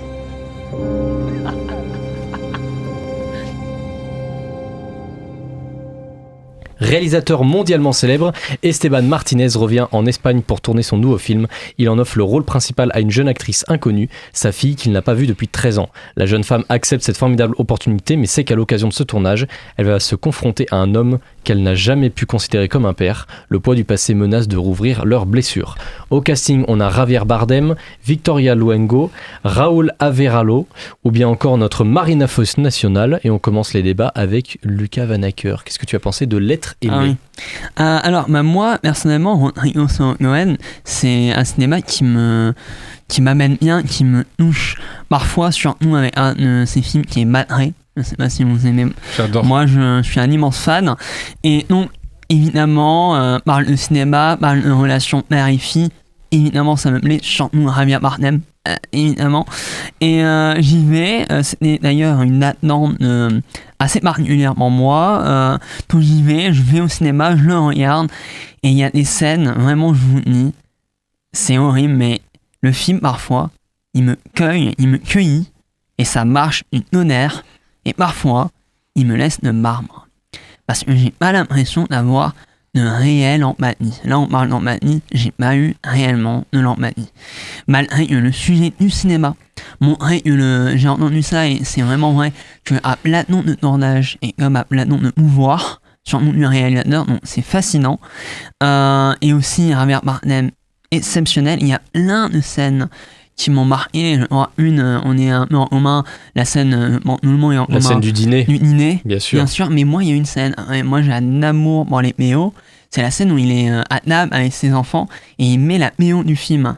Et lui, il y a une forme d'observation, de regard pour sa fille. Et là, je me suis dit, waouh, la méo, le regard de Javier Bardem et surtout le regard de Rodrigo Sorogoyen pose à ses actrices. Il y a un regard tellement intime, tellement profond, et un regard profond, mais surtout une attention profonde. La scène de la rencontre, waouh, je ne sais pas combien elle dure la rencontre, mais c'est vraiment intense, étonnamment. Et moi, je trouve que ce film m'a plu dans certains aspects, c'est-à-dire la musique, le rapport avec le cinéma, le rapport entre le père et la fille, mais hélas, ne m'a pas coquille le cœur, ne m'a pas ému, jusqu'à me lâcher une larme à la fin. Et je me tourne du coup vers Jonathan, qui est un grand fan aussi de Rodrigo Sorogoyen, on a pu comprendre. Est-ce que toi, t'as été conquis ? J'aime vraiment beaucoup le film, parce que la carrière de Sorogoyen, elle est assez particulière, parce qu'il vient quand même d'un cinéma assez viscéral, sur le thriller, un truc très, très prenant, et il a des alors j'ai même plus envie de parler de parenthèse parce que maintenant ça fait vraiment partie intégrante de sa filmographie, mais mélodramatique quoi. C'est vrai qu'il y a Madré que je trouve un drame vraiment magnifique. Il y a la série Los Años Nuevos qu'il a coécrit et co-dirigé, qui est sortie l'année dernière, qui était vraiment splendide. Et j'aime en fait aussi cette alliance, on va dire, entre le côté très viscéral, très limite parfois même thriller, et ce côté très mélodramatique. Et là, je trouve que le film a encore un terrain de jeu vraiment passionnant. On parlait de ces deux scènes un peu iconiques, je pense qu'ils vont marquer l'année cinéma. La scène d'ouverture, qui dure plus de 15 minutes, je crois. La scène d'ouverture dure plus de 15 minutes. C'est vraiment limite un chant contre chant, donc entre le personnage de Javier Bardem et sa fille. Et pareil, comment le film joue avec nous dès le début, parce que moi je connaissais absolument rien du film, vraiment je suis allé complètement vierge, et comment le film manipule dès le début de manière très très maligne, et en fait raconte déjà beaucoup de choses de ce qui vont se passer ensuite, sur le rapport du pouvoir, sur le rapport de la filiation, sur le chaos qui va arriver, etc. Et effectivement cette scène de repas qui à la fois est très drôle, vraiment on se marre, chaotique, angoissante. En fait, du coup, il te fait passer par plein d'émotions, et c'est souvent la force de son cinéma aussi, de mélanger comme ça plein de tonalités d'émotions différentes. Et c'est un film, moi, je pense que je suis pas ému, tu vois, j'attendais pas d'être ému aux larmes, mais je pense que le film ne m'émeut pas aux larmes, mais je le trouve de manière cérébrale très très stimulant. Très passionnant, oui, sur le rapport au pouvoir, sur le rapport à la filiation. C'est un peu aussi un valeur sentimentale numéro 2. Mais volé la ref. Je t'ai volé la ref. Mais en fait, bon, c'est vrai que c'est assez marrant comment les films dialoguent, parce qu'en fait, ils ont à peu près une thématique centrale commune. Le retour entre le père et la fille autour du cinéma. Ouais, et puis comment dire, reconnecter ta filiation à travers le prisme du cinéma pour un réalisateur affirmé. Les deux sont réalisateurs affirmés, etc. etc. Mais le traitement est totalement différent, et moi j'adore les deux films. Et du coup, je trouve ça hyper intéressant de voir comment les deux films dialoguent aussi de manière très différente et avec un regard très différent. Et puis Javier Bardem, quoi. Franchement, Bardem, bien sûr. Il est bestial, magnétique. Mais c'est une incarnation, il est impressionnant. Bon, on le sait, hein, oui, bien sûr, hein. C'est comme dire que l'eau mouille et le feu brûle, mais et tous les oiseaux volent dans le ciel, bien sûr. Mais il prouve encore en fait que voilà, quand il est derrière la caméra de quelqu'un qui sait diriger des acteurs, lui il est capable de faire des trucs sensationnels, quoi. Mais d'ailleurs, pardon, mais est-ce que pour vous croyez que ce film va avoir des prix à Moi, je pense Cannes? que Bardem. Après, j'ai pas vu les autres films. Enfin, mis à part en scène. Bardem interprétation. Moi, je pense que Bardem interprétation, ouais. Peut-être. Et prix mise en scène, parce que je pense que c'est peut-être pas un film assez populaire en quelque sorte, assez accessible, peut-être. Ouais, j'y crois pas trop à Palme d'Or, mais j'y crois à des prix techniques en quelque sorte. Mais toi, est-ce que tu crois à quelque chose ? Parce que toi qui as mis Sentimental Value en top 1 l'année dernière, est-ce que tu as été conquis par ce Sentimental Value bis ? Comme tu as dit, une très bonne phrase, cérébralement m'a complètement conquis. Après, effectivement, il m'a pas ému, mais en fait, je trouve que la manière de comment on utilise la mise en scène en fait, la mise en scène est pas parfaitement adaptée à l'histoire, au scénario, et les scènes sont mais prenantes as fuck. C'est vraiment genre les scènes d'ouverture, la scène du dîner, elles sont folles. Après, effectivement, il y a par exemple, l'arc narratif entre le réal et la productrice, c'est pas si intéressant. Des petits trucs secondaires qui sont pas si prenants que ça, en quelque sorte, qui sortent un peu du film. Mais par contre, moi, je trouve qu'il y a une justesse dans le sens où, en fait, le film parle surtout aussi, je trouve, comment on se détache d'une personne aussi qui a autant de pouvoir sur les gens, qui arrive autant à te faire culpabiliser. Comment, en fait, le film raconte très bien la relation toxique en fait entre une personne en quelque sorte dominante et une personne dominée. Et il y a des discussions comme ça, même par exemple entre une chef opératrice dans le film et le réal. Moi, ça m'a fasciné comment ils arrivent à transmettre en fait cette idée de réussir à pouvoir s'échapper d'une emprise en fait d'emprise émotionnelle à quelqu'un de dominant en quelque sorte quoi. Et oui, son interprétation elle est saisissante. Moi, j'avoue, j'ai vu très peu de films de Javier Bardem. Je crois que je pense que à Skyfall. Et c'est peut-être mon deuxième film en fait, que j'ai vu avec lui. Il a quand même fait Pirates des Caraïbes 5, attends. Oui, mais moi, je sais pas. J'ai pas vu, tu vois. Et grand bien t'en face. No Country for All Men, bien sûr. Ah oui, bien sûr, c'est vrai. Ouais. Mais non, mais là, franchement, il m'a ébloui, quoi. Ce mec m'a ébloui. Même aussi, elle m'a ébloui. Et puis aussi, c'est un univers qui me tient cher, qui me tient à cœur. Et moi, j'ai vraiment vu, c'était tellement réaliste, ça m'a bluffé. Et puis, je trouve que c'est une lettre d'amour aux équipes techniques, ou même par exemple à la fin, ou quand ils mettent le générique des comédiennes, il y a un côté, en fait, c'est plus une sorte de mosaïque où il y a le nom de Javier Bardem et tous les noms autour. Je trouve c'est une vraie lettre d'amour aux ouvriers en quelque sorte quoi. Collectif du cinéma. Ouais, au collectif du cinéma, voilà. C'est sûr qu'on n'a peut-être pas parlé assez de la mise en scène aussi. Il y a un truc qui est hyper intéressant parce que c'est un film très foisonnant qui multiplie les cadres, les ratios, etc. Les couleurs d'image aussi. Et vu que c'est un film en fait qui parle comment quelque chose se désaccorde dès le début entre une relation entre un père et sa fille. Le film est constamment il se désaccorde constamment, que ce soit à travers l'image, les ratios, etc. Et du coup, le fait de donner aussi cette multiplicité des formats, des points de vue, des couleurs, rajoute, je trouve, à cette chose qui n'arrive pas à être à se réunir quoi. Et petit écueil, la partie en noir, il y a des séquences noir et blanc que je trouve pas spécialement utile et pas spécialement justifiable. C'est mon petit écueil sur le film. Je suis d'accord aussi, j'ai eu du mal à vraiment trouver une interprétation et une volonté de faire passer un message derrière le fait de changer cette manière de mettre à l'image. Peut-être un petit écueil auteuriste. Ouais. Mais bon, je ne lui en serai pas rigueur parce que ce qu'il propose, c'est tellement revigorant, réjouissant. Mais je suis d'accord, ça en reste un très bon film. On va clore cette partie débat. Et puisqu'on n'avait pas eu d'épisode la semaine dernière, parce que c'était un spécial cinéphilique, c'est donc un classement sur les 2 sorties, sur les 2 semaines des dernières sorties au cinéma qui nous attend. Place au top.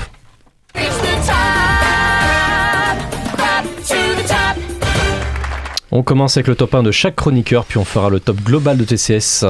Lucas. Histoire parallèle. Voilà, donc lui il a pas aimé. Costa. L'être aimé. Jonathan. L'être aimé. Lucas. Obsession.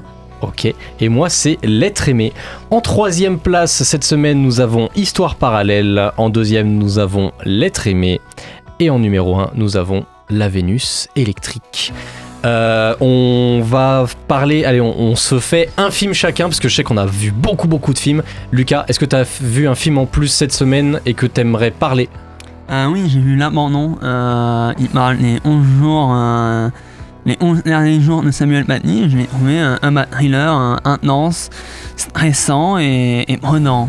Voilà. Tu compares ça à un Clint Eastwood? Oui, sur les héros de l'ombre. Hein, voilà. Il a raison sur sa structure, il a raison. Voilà. Bonne soirée. Ok, bon, allez. Costa. Non, pas vu. Ok. Jonathan, est-ce que tu as. Je vais parler rapidement, de The World of Love de Ga Eun-yoon, un film coréen absolument fascinant sur une victime de violences sexuelles adolescente, qui a un regard nouveau sur le rapport des victimes, qui est un film très intelligent, très très bien écrit, que je vous invite à voir, qui passe à l'Utopia pour les Montpelliérains. Voilà, pour moi c'est un des très très beaux films de ces dernières semaines. Lucas, est-ce que tu nous parlais de Obsession ? J'ai pas beaucoup parlé, donc je vais en parler de plusieurs. Obsession, c'est génial, c'est le nouveau film de Curry Barker, qui est un gars qui vient du Adult Swim à la base.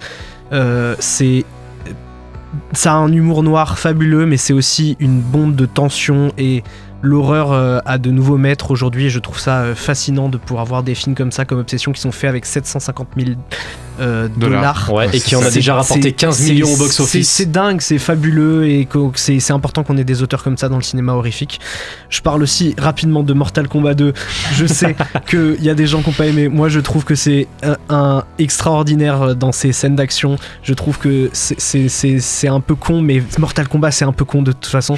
Donc si vous aimez bien Mortal Kombat, allez le voir. Et rapidement, Junk World, le préquel de Junkhead, c'est n'importe quoi, mais c'est absolument hilarant, donc donner de la force aussi à ce genre de films qui sont faits par des petites équipes. Junk World, c'est extrêmement drôle, même si c'est un peu bavard, donc allez voir ça. Et moi, j'ai vu aussi l'abandon comme Lucas, mais moi, je vais simplement dire que j'ai trouvé le film islamophobe. Voilà. J'ai vu l'abandon aussi et je suis pas très d'accord. Voilà, bon, tant pis, c'est pas grave. Avant de nous affronter lors du quiz de ce soir, on va replonger dans l'ambiance cannoise, au cœur des polémiques et des sujets sensibles durant notre carte blanche. Je ne crois pas que Jean-Marie Le Pen était antisémite.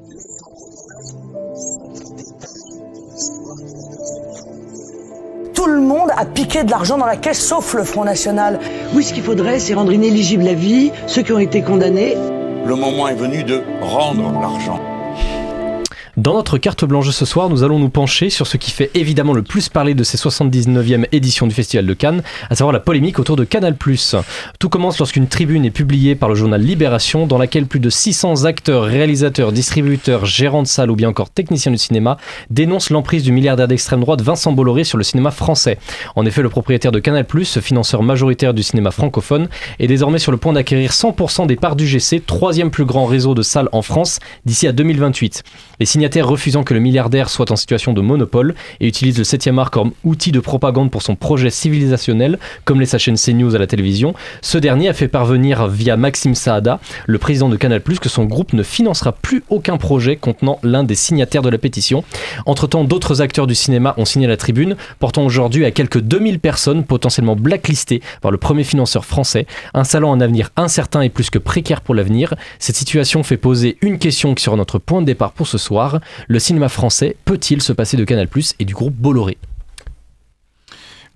Alors en fait, malheureusement c'est une question très dure. Moi je pense sincèrement que le cinéma français a de multiples institutions et organisations qui permettent d'être financés, on va dire, de maintes et maintes fois. De plus en plus, les plateformes qui arrivent investissent de plus en plus d'argent dans le cinéma français. Je pense sincèrement que on peut pas s'en passer à une certaine échelle. Je pense que par exemple des gros films sans Canal+, c'est impossible. Après par contre, encore une fois, c'est en fait le cinéma français peut s'en passer, oui, seulement s'il y a un mouvement collectif qui réagit en contre-réponse en contre-argument de ça. Parce que si en fait on reste dans le silence et qu'on reste inactif en quelque sorte, bien sûr que le cinéma français il va couler en quelque sorte. Sans qu'on s'en rende compte si Canal+ devient une sorte une dérive autoritaire quoi dans le choix de ces films qui sélectionnent. Tout à fait. Mais après c'est vrai que pour tout ce qui est le côté réaction, c'est quand même un peu un pétard mouillé parce que hormis les signataires qui signent la pétition et qui disent qu'ils sont pas d'accord, on a quand même d'autres personnes. Je pense notamment à Gilles Lelouch à qui on a posé une excellente question sur le danger de l'extrême droite alors qu'il incarne quand même Jean Moulin, et qui a décidé tout simplement de ne pas répondre à la question et de ne pas se mouiller. C'est pour ça que d'ailleurs il y a plein de gens sur internet qui l'appellent Gilles le Lâche maintenant. Mais qu'est-ce que t'en penses toi, Jonathan ? Non, il faut être précieux aussi sur Canal+, parce que c'est le premier financeur du cinéma français. Il a des obligations contractuelles pour garantir la diversité des offres. Donc on va dire, effectivement, Bolloré à la tête du groupe Canal et d'autres groupes. On connaît sa capacité à aimer la démocratie, notamment sur... c'est Grasset, c'est ça Oui. La maison d'édition. La maison d'édition Grasset, tout à fait. C'est ça. Oui, donc on a bien vu la ouais. problématique autoritaire et quelque chose qui l'anime. Après, voilà, le fait est que les équipes de Canal+, et les gens qui travaillent pour les films qui sont produits par Canal+, disent, et Pierre Salvadori l'a dit en conférence de presse à Cannes, qu'on leur garantit à la fois une indépendance artistique et une indépendance tout court, quoi. Et donc il y a une confiance vis-à-vis des équipes de Canal+, qui leur garantit cette indépendance de travail et cette confiance. Et le fait est que quand on regarde factuellement les choses, il n'y a pas que des films réactionnaires qui sont produits par Canal+. Oui. Franchement, quand on regarde le nombre de films qu'il y a le générique Canal+ au début, c'est assez vertigineux. Donc ils ont une obligation contractuelle de diversité. Moi, ce qui me fait peur, c'est que, comme tu l'as précisé, c'est que il a 30% des parts du GC et il va en obtenir 100% d'ici 2020. 34% actuellement et 100% d'ici 2028. Voilà. Donc ça va arriver très très vite. C'est que, en fait, c'est quelqu'un qui n'est pas bête, qui est malin. Et en fait, c'est aussi, il commence à contrôler la chaîne entière de distribution de cinéma. Là, on va commencer à moins rigoler, je pense. Parce qu'au-delà des obligations contractuelles, effectivement, il peut très bien continuer à financer des films divers. Mais après, s'il a la chaîne aussi de distribution des films à travers les salles de cinéma, il peut très bien dire, en fait, ces films-là, dans les cinémas UGC, qui, comme tu l'as dit, à la 3e chaîne, on les passe plus.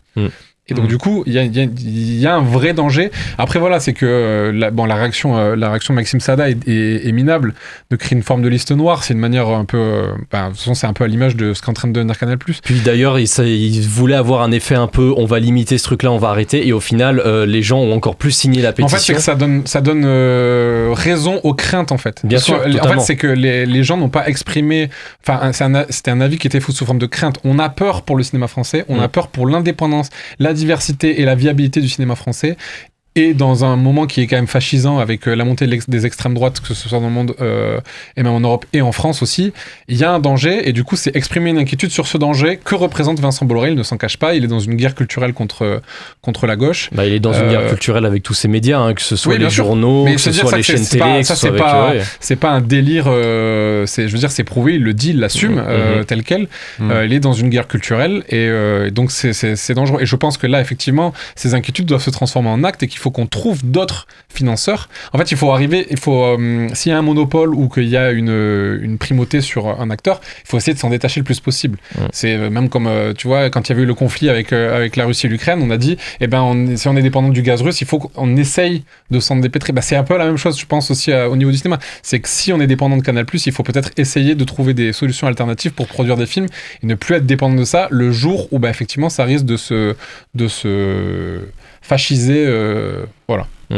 Et toi, Lucas Bernardini, est-ce que j'ai rien à dire. Tu t'es comme Dominique Farrugia, #Team Canal+. Ah non, pas du tout. Non. Attends, c'est Bolloré derrière. Non, mais Canal+, c'est un actionnaire important. Je vais rien dire d'intéressant là. C'est vraiment. Non, moi je soutiens les gens qui ont signé la pétition. Voilà. Ok. Et je me retourne vers notre spécialiste politique, Lucas Vanacker. Qu'est-ce que tu as à nous dire ? Non, c'est vrai, en écoutant et en regardant les articles, c'est flippant. C'est extrêmement flippant, mais ouais, comme Jonathan a dit, il faut trouver des initiatives. Comme on a dit, et comme on le sait, c'est quand même important immensément. Donc il faut juste...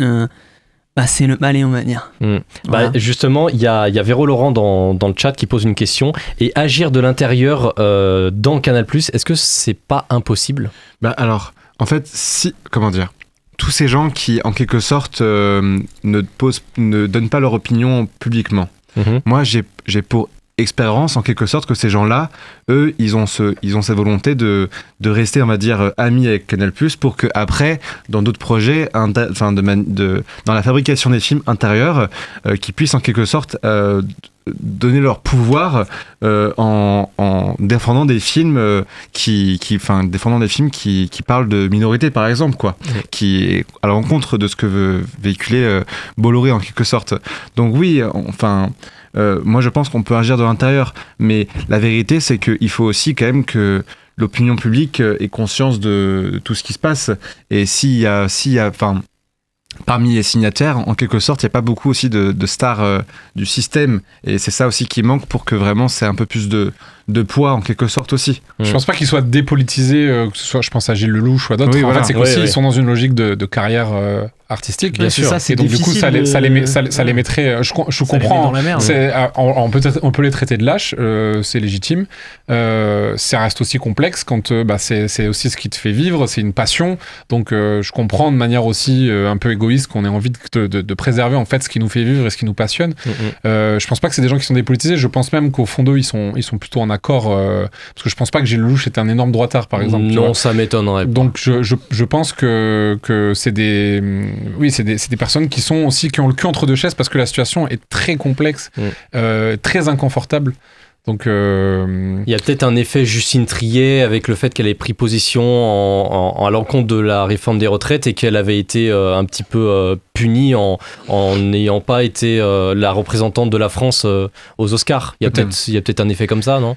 Je sais pas, mais après il y a comment dire aussi, ce qui est important c'est qu'effectivement il y a beaucoup de fake news, d'idées reçues qui sont dites sur le monde du cinéma, sur le système de production du cinéma, sur le système de financement du cinéma, et je pense que c'est important, et nous aussi à notre petite échelle c'est important de le marteler et de le répéter, de débunker les fake news d'extrême droite, parce qu'ils sont dans un objectif aussi de lutte culturelle contre ce qu'ils appellent, j'aime pas du tout ce mot, mais les wokistes, la gauche, caviar, etc.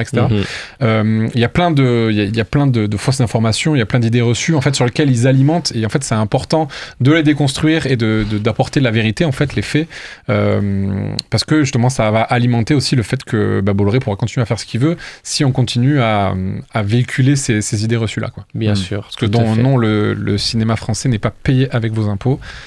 On le répétera jamais assez.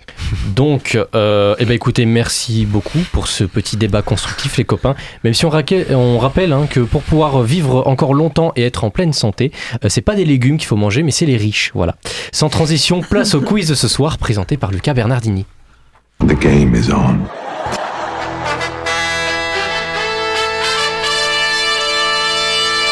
It's gonna be legendary. C'est la mer Noire. C'est votre ultime bafouille. I am sure, mais alors I am tout à fait sure que j'ai raison et que vous avez tort. Oh my god. What? No. Oh, remarque. Anyway, lead on. Allons-y. Rebonjour, rebonsoir, on passe sur un quiz express. Quel est le titre du quiz ? Je vous écoute. Les équipes avec Lucas et Costa, Lucas en chef d'équipe, et Jonathan et Maxime avec Jonathan en chef d'équipe. Avec Jonathan, on propose. Tu proposes ? Ouais, je propose, mais je trouve que c'est un très beau truc parce que c'est ce que j'aurais fait. Quiz-histoire parallèle. Ok, et vous ? Le quiz aimé.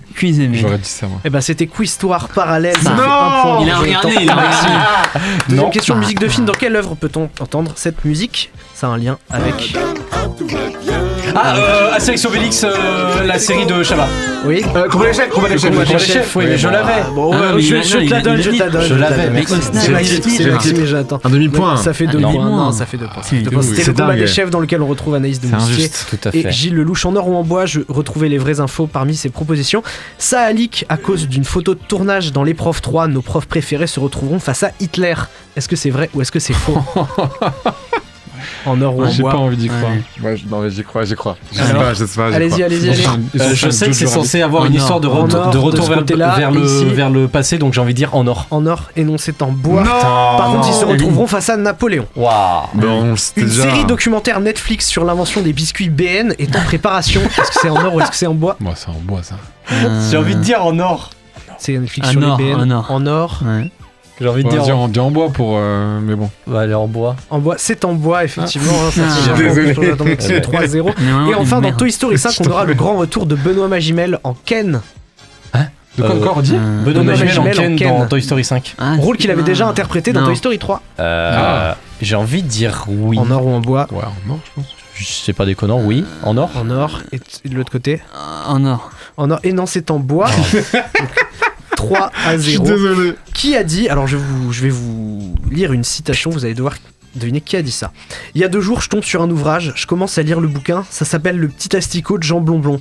Auteur Vincent inconnu, Cassel ? Non. Le gars, il a fait l'ENA, HEC, et il a fait 1 an d'immersion chez les Inuits. Non. Je lis la première page, je dis ouais, c'est salé. Je lis la deuxième, je dis waouh, il y a du fond. À la troisième, je ferme le bouquin et je dis c'est bon, je veux acheter les droits. Non. Je décroche tous les téléphones, j'ai 5 téléphones, je décroche comme as. Non. Je compose tous les numéros des gars qui connaissent les grands de la littérature. Je tombe sur un, le premier qui décroche. Je lui dis, tu connais Jean Blondon ? Quentin Dupieux ? Non.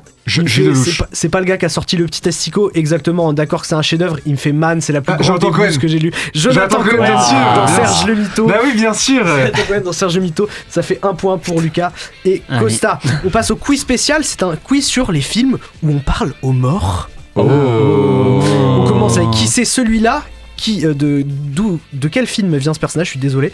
Quan Chi. Ça me dit un truc. Quel film vient ce personnage? Non, c'est pas un film Marvel. Quan Chi. Un indice, c'est sorti la semaine dernière. Ah ouais. Quan Chi. Un personnage qui parle aux morts. Mon grand frère et moi. Et non. C'est quoi? C'est un personnage à la base, c'est un personnage de jeu vidéo. Mortal Kombat 2. Mortal Kombat 2. Bah oui les gars, vous êtes pas à jour, Une réplique, un film, dans quel film peut-on entendre cette réplique? Je suis un marine. Avatar 3. Putain, on a été effectivement. Nuls. On a été nuls. La VF. Ça fait 1 point en plus pour Jonathan et Maxime, 4-2. Merci bouquin, je vous donne le nom d'un livre, vous devez retrouver le titre de son adaptation cinématographique. La Cité des Brumes oubliées. La Cité des Enfants perdus. Électrique. Non. Alors oubliez pas que c'est un quiz sur les films où on parle aux morts, donc La Cité des Brumes oubliées. The Lost City of Z. Non. C'est un film japonais. La Cité des Brumes. La Cité des Brumes oubliées, c'est un film japonais. Mon amour. D'animation. Non. Le tombeau des Lucioles. Non. Nisa. C'est un film d'animation. C'est un film d'animation japonais réalisé par Hayao Miyazaki. Non. Oh, elle est faire tous. Le voyage de Chihiro. Le voyage de Chihiro. Le voyage de Chihiro. Ah putain. Il a fait me donner le point. Le jeu des synonymes. J'ai remplacé tous les mots d'un titre par des synonymes. Devinez le film. Les épousailles morbides. Les noces funèbres. Les noces funèbres. Oui, bien sûr. 3, My man. 5. Nul ça. C'est Alors, bon, My Man. je vais vous lire une critique Allociné et vous allez devoir deviner de quel film on parle. L'archétype du film surestimé. Lorsqu'une œuvre bénéficie de l'admiration de tous les publics, Sixième Sens. on hésite. Sixième Sens, complètement. Ça fait 6 à 3. C'est toi qui as écrit la critique ou quoi? Non, mais ça allait forcément parler d'un bon film, mais pour moi, bon film est... C'était peut-être toi parce que c'est écrit par un anonyme, donc... Non, j'écris pas le On passe à La Pas tournée, lequel de ces acteurs n'a jamais interprété de personnage vivant ayant communiqué avec des morts? Est-ce que c'est Anton Yelchin? Est-ce que c'est Harry Habitant? Est-ce que c'est Karen Fukuhara? Est-ce que c'est Johnny Depp? Ou est-ce que c'est Bradley Cooper? Lequel de ces acteurs n'a jamais interprété de personnage vivant communiquant avec des morts? Alors je sais pas pourquoi, mais à mon avis, Harry Habitant, il a forcément communiqué avec des morts. Alors t'as une idée l'équipe Lucas Costa, allez, dites-moi. Johnny Depp, c'est sûr. Bradley Cooper, peut-être. Allez, alors Bradley Cooper. De ce côté, et vous? Allez Lucas, s'il te plaît. Bradley Cooper, ouais. Alors Anton Yelchin, il a joué dans Hot Thomas, le rôle principal, donc qui est celui d'un homme ayant la capacité de parler avec des morts. Dans Les Gardiens de la Galaxie volume 3, Rocket Raccoon, interprété par Bradley Cooper, parle brièvement avec son ami décédé Layla. Johnny Depp prête sa voix à Victor dans Les Noces funèbres et Karen Fukuhara, dans le rôle de Katana dans Suicide Squad, parle à son mari décédé. T'as vraiment juste foutu Harry Habitant. C'est donc Harry Habitant, malgré son rôle vocal dans Coco. Mais sauf qu'il est mort, c'est un mort qui parle avec un vivant, pas l'inverse. Casting, je vous donne un casting et vous devez me dire d'où vient le film. Pour 4 points, Santiago Cabrera, Arthur Conti, Justine Theroux. Ghost Story? Non. Mulholland Drive? Non. Pour 3 points, Brune Gorman, Nick Kellington, Willem Dafoe. Pour 2 points... The Light... Non. Ah putain. Pour 2 points, Danny DeVito, Winona Ryder, Monica Bellucci. Beetlejuice 2, bon, je le compte. Putain. Vous êtes à 1, 2, 3, 4, 5, 6, 7 8. à 3. Non, 7 à 3. Bon. Musique de film, dans quel film peut-on entendre cette musique? Indice, c'est un de mes films préférés, donc si vous me connaissez. Minecraft? Non, c'est pas Minecraft. Ça aurait pu, c'est pas Minecraft. L'étrange de Monsieur Jack. Non. C'est un film d'animation? C'est un film d'animation stop Fantastique motion. Mr. Fox? Non. Norman. L'étrange pouvoir de Norman. Putain. Fait un point en plus, donc vous êtes 8 à 3. On passe au duel time. Là, c'est que les chefs d'équipe qui vont parler. C'est Jonathan donc, qui a le plus de points. Est-ce que tu préfères Team Argent ou Tim Burton? Tim Burton, allez. Dans lequel de ces films de Tim Burton, personne ne parle avec des morts? Est-ce que c'est dans Pee-wee's Big Adventure? Est-ce que c'est dans Dark Shadow? Est-ce que c'est dans Frankenweenie ou est-ce que c'est dans Sleepy Hollow? Dans lequel de ces films, personne ne parle avec des morts? Pee-wee Big Adventure. Ok, en face, la team Argent, donc Lucas. Lequel de ces films a fait le plus d'entrées en France Est-ce que c'est Les Autres? Est-ce que c'est La Main? Est-ce que c'est Ghost? Ou est-ce que c'est Poltergeist? Ouais, les salles, hein. Quel de ces films a fait le plus d'entrées en France? Tu l'as. Je pense que tu l'as. Allez, Lucas, dis-moi. Ah, merde, Ghost. Oui. Ghost, ok. J'ai à la main. Pour ceux qui ont choisi la Tim Burton dans Pee-wee Big Adventure, il parle avec une femme décédée. Il se fait récupérer sur la route par une femme décédée. Ça fait trop longtemps. Dans Dark Shadow, les vampires, c'est des morts et on leur parle. Dans Frankenweenie, on parle à un chien qui est décédé. Dans Sleepy Hollow, on ne parle pas à des morts. Ah bon? Eh non. J'ai vérifié. Ah putain. Et enfin, j'aurais moins douté. En face, la Team Argent, La Main, ça a fait 516 000 entrées. Ouais. Les autres, 1 565 000 entrées. Il va y avoir Ghost. Poltergeist, 777 000 entrées. Et Ghost, 3 millions d'entrées. C'est donc effectivement Ghost. Vous gagnez 3 points, mais... Et du coup, vous gagnez, les amis. Vous avez gagné. Dégoûté. Ou alors vous êtes à égalité, je crois. Vous êtes à égalité, je crois. Non, Simon dit qu'il y a 6 à 5. Oui, vous avez gagné. Gros loser. Vous avez gagné. Gros loser. Bravo. Je suis beau perdant. Tellement honte d'être avec vous, les gros losers là. Merci pour ce quiz. Écoute, merci beaucoup Lucas pour ce quiz. On passe aux recommandations de la semaine. Alors si je peux me permettre de te donner un conseil, c'est oublie que t'as aucune chance, vas-y fonce. On sait jamais, sur un malentendu ça peut marcher. Toutes les semaines, les chroniqueurs et moi-même faisons part d'un coup de cœur plus ou moins lié au cinéma. Petit tour de table, Jonathan. Je vais vous parler de Rooster de Bill Lawrence. C'est une série délicieuse où on retrouve un Steve Carell très très en forme parce que moi j'aime Steve Carell. Si vous aimez Steve Carell, bien sûr, foncez voir cette petite pépite d'écriture, de comique de situation, c'est un vrai plaisir. Qui n'aime pas Steve Carell de toute façon? Costa. Moi c'est le film Certains l'aiment chaud avec Marilyn Monroe. Pardon. Oui. J'ai vu ce film à la Cinémathèque, salle comble, salle qui rit du début à la fin du film parce que le film est incroyable. En fait, c'est un film hilarant. Avec une Marilyn qui est magnétique, c'est l'histoire de deux musiciens qui se déguisent en femmes afin d'échapper à des gangsters de Chicago dont ils étaient témoins d'un meurtre. C'est intelligent, marrant et cool. Le film est top. C'est la meilleure comédie de tous les temps. Ouais, voilà. C'est génial. Utilisons les superlatifs. Lucas Vanacker. Moi, je recommande le teaser du nouveau film de Guillaume Canet, Karma, qui a l'air intense et revient à genre qui maîtrise bien, c'est le thriller. Et j'ai l'impression, avec les avis de Cannes, avec les affiches, le teaser, j'ai l'impression que tous les étoiles s'alignent pour avoir peut-être un bon thriller. Oh là là, je pense que t'as pas vu les mêmes avis que Cannes. Ah, moi j'ai eu un point, oui. Allez. Après, il a peut-être des avis biaisés, c'est possible. Ouais, Lucas Bernardini. Moi, je vais un peu m'aligner sur Lucas Vanacker parce que je vais vous recommander une bande-annonce. C'est la bande-annonce du film Wildwood que j'attends depuis 7 ans. Enfin, les studios Laika reviennent. La bande-annonce me donne des frissons tellement ça a l'air magnifique. Pour rappel, c'est les studios qui nous ont offert L'étrange pouvoir de Norman, Kubo et l'armure magique, Coraline, Les Box Trolls ou encore Monsieur Link. C'est mon studio d'animation préféré, c'est ma plus grosse attente de l'année et cette bande-annonce est absolument folle. Donc je vous invite à aller le voir parce que ce sera probablement le film d'animation de l'année.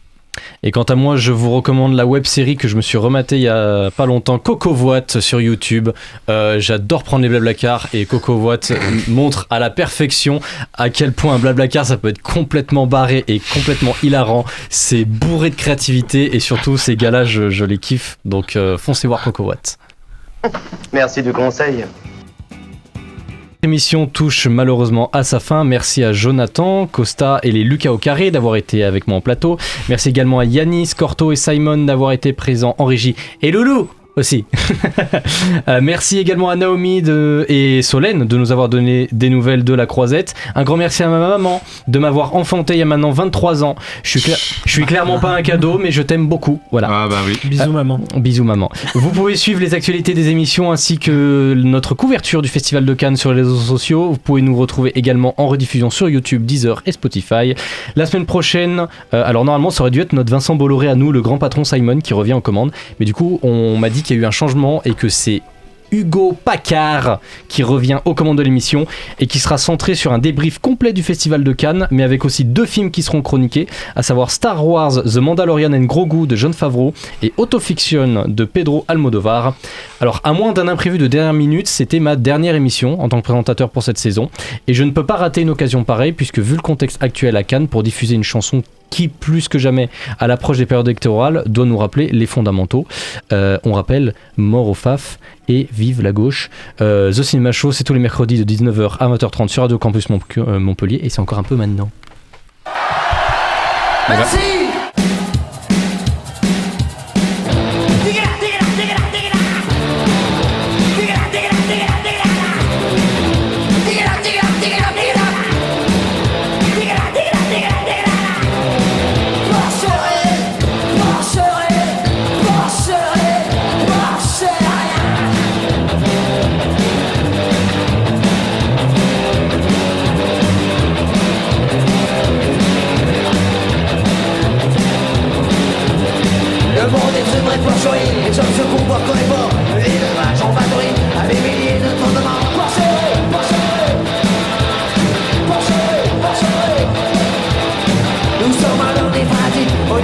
ce sont des vies, nous sommes dans un état de jungle, et partout c'est le roi du pain. Porchez, porchez, porchez, porchez. Constitution organisée, plus des passions, j'ai fait nausée, le tir mon trêve, les bras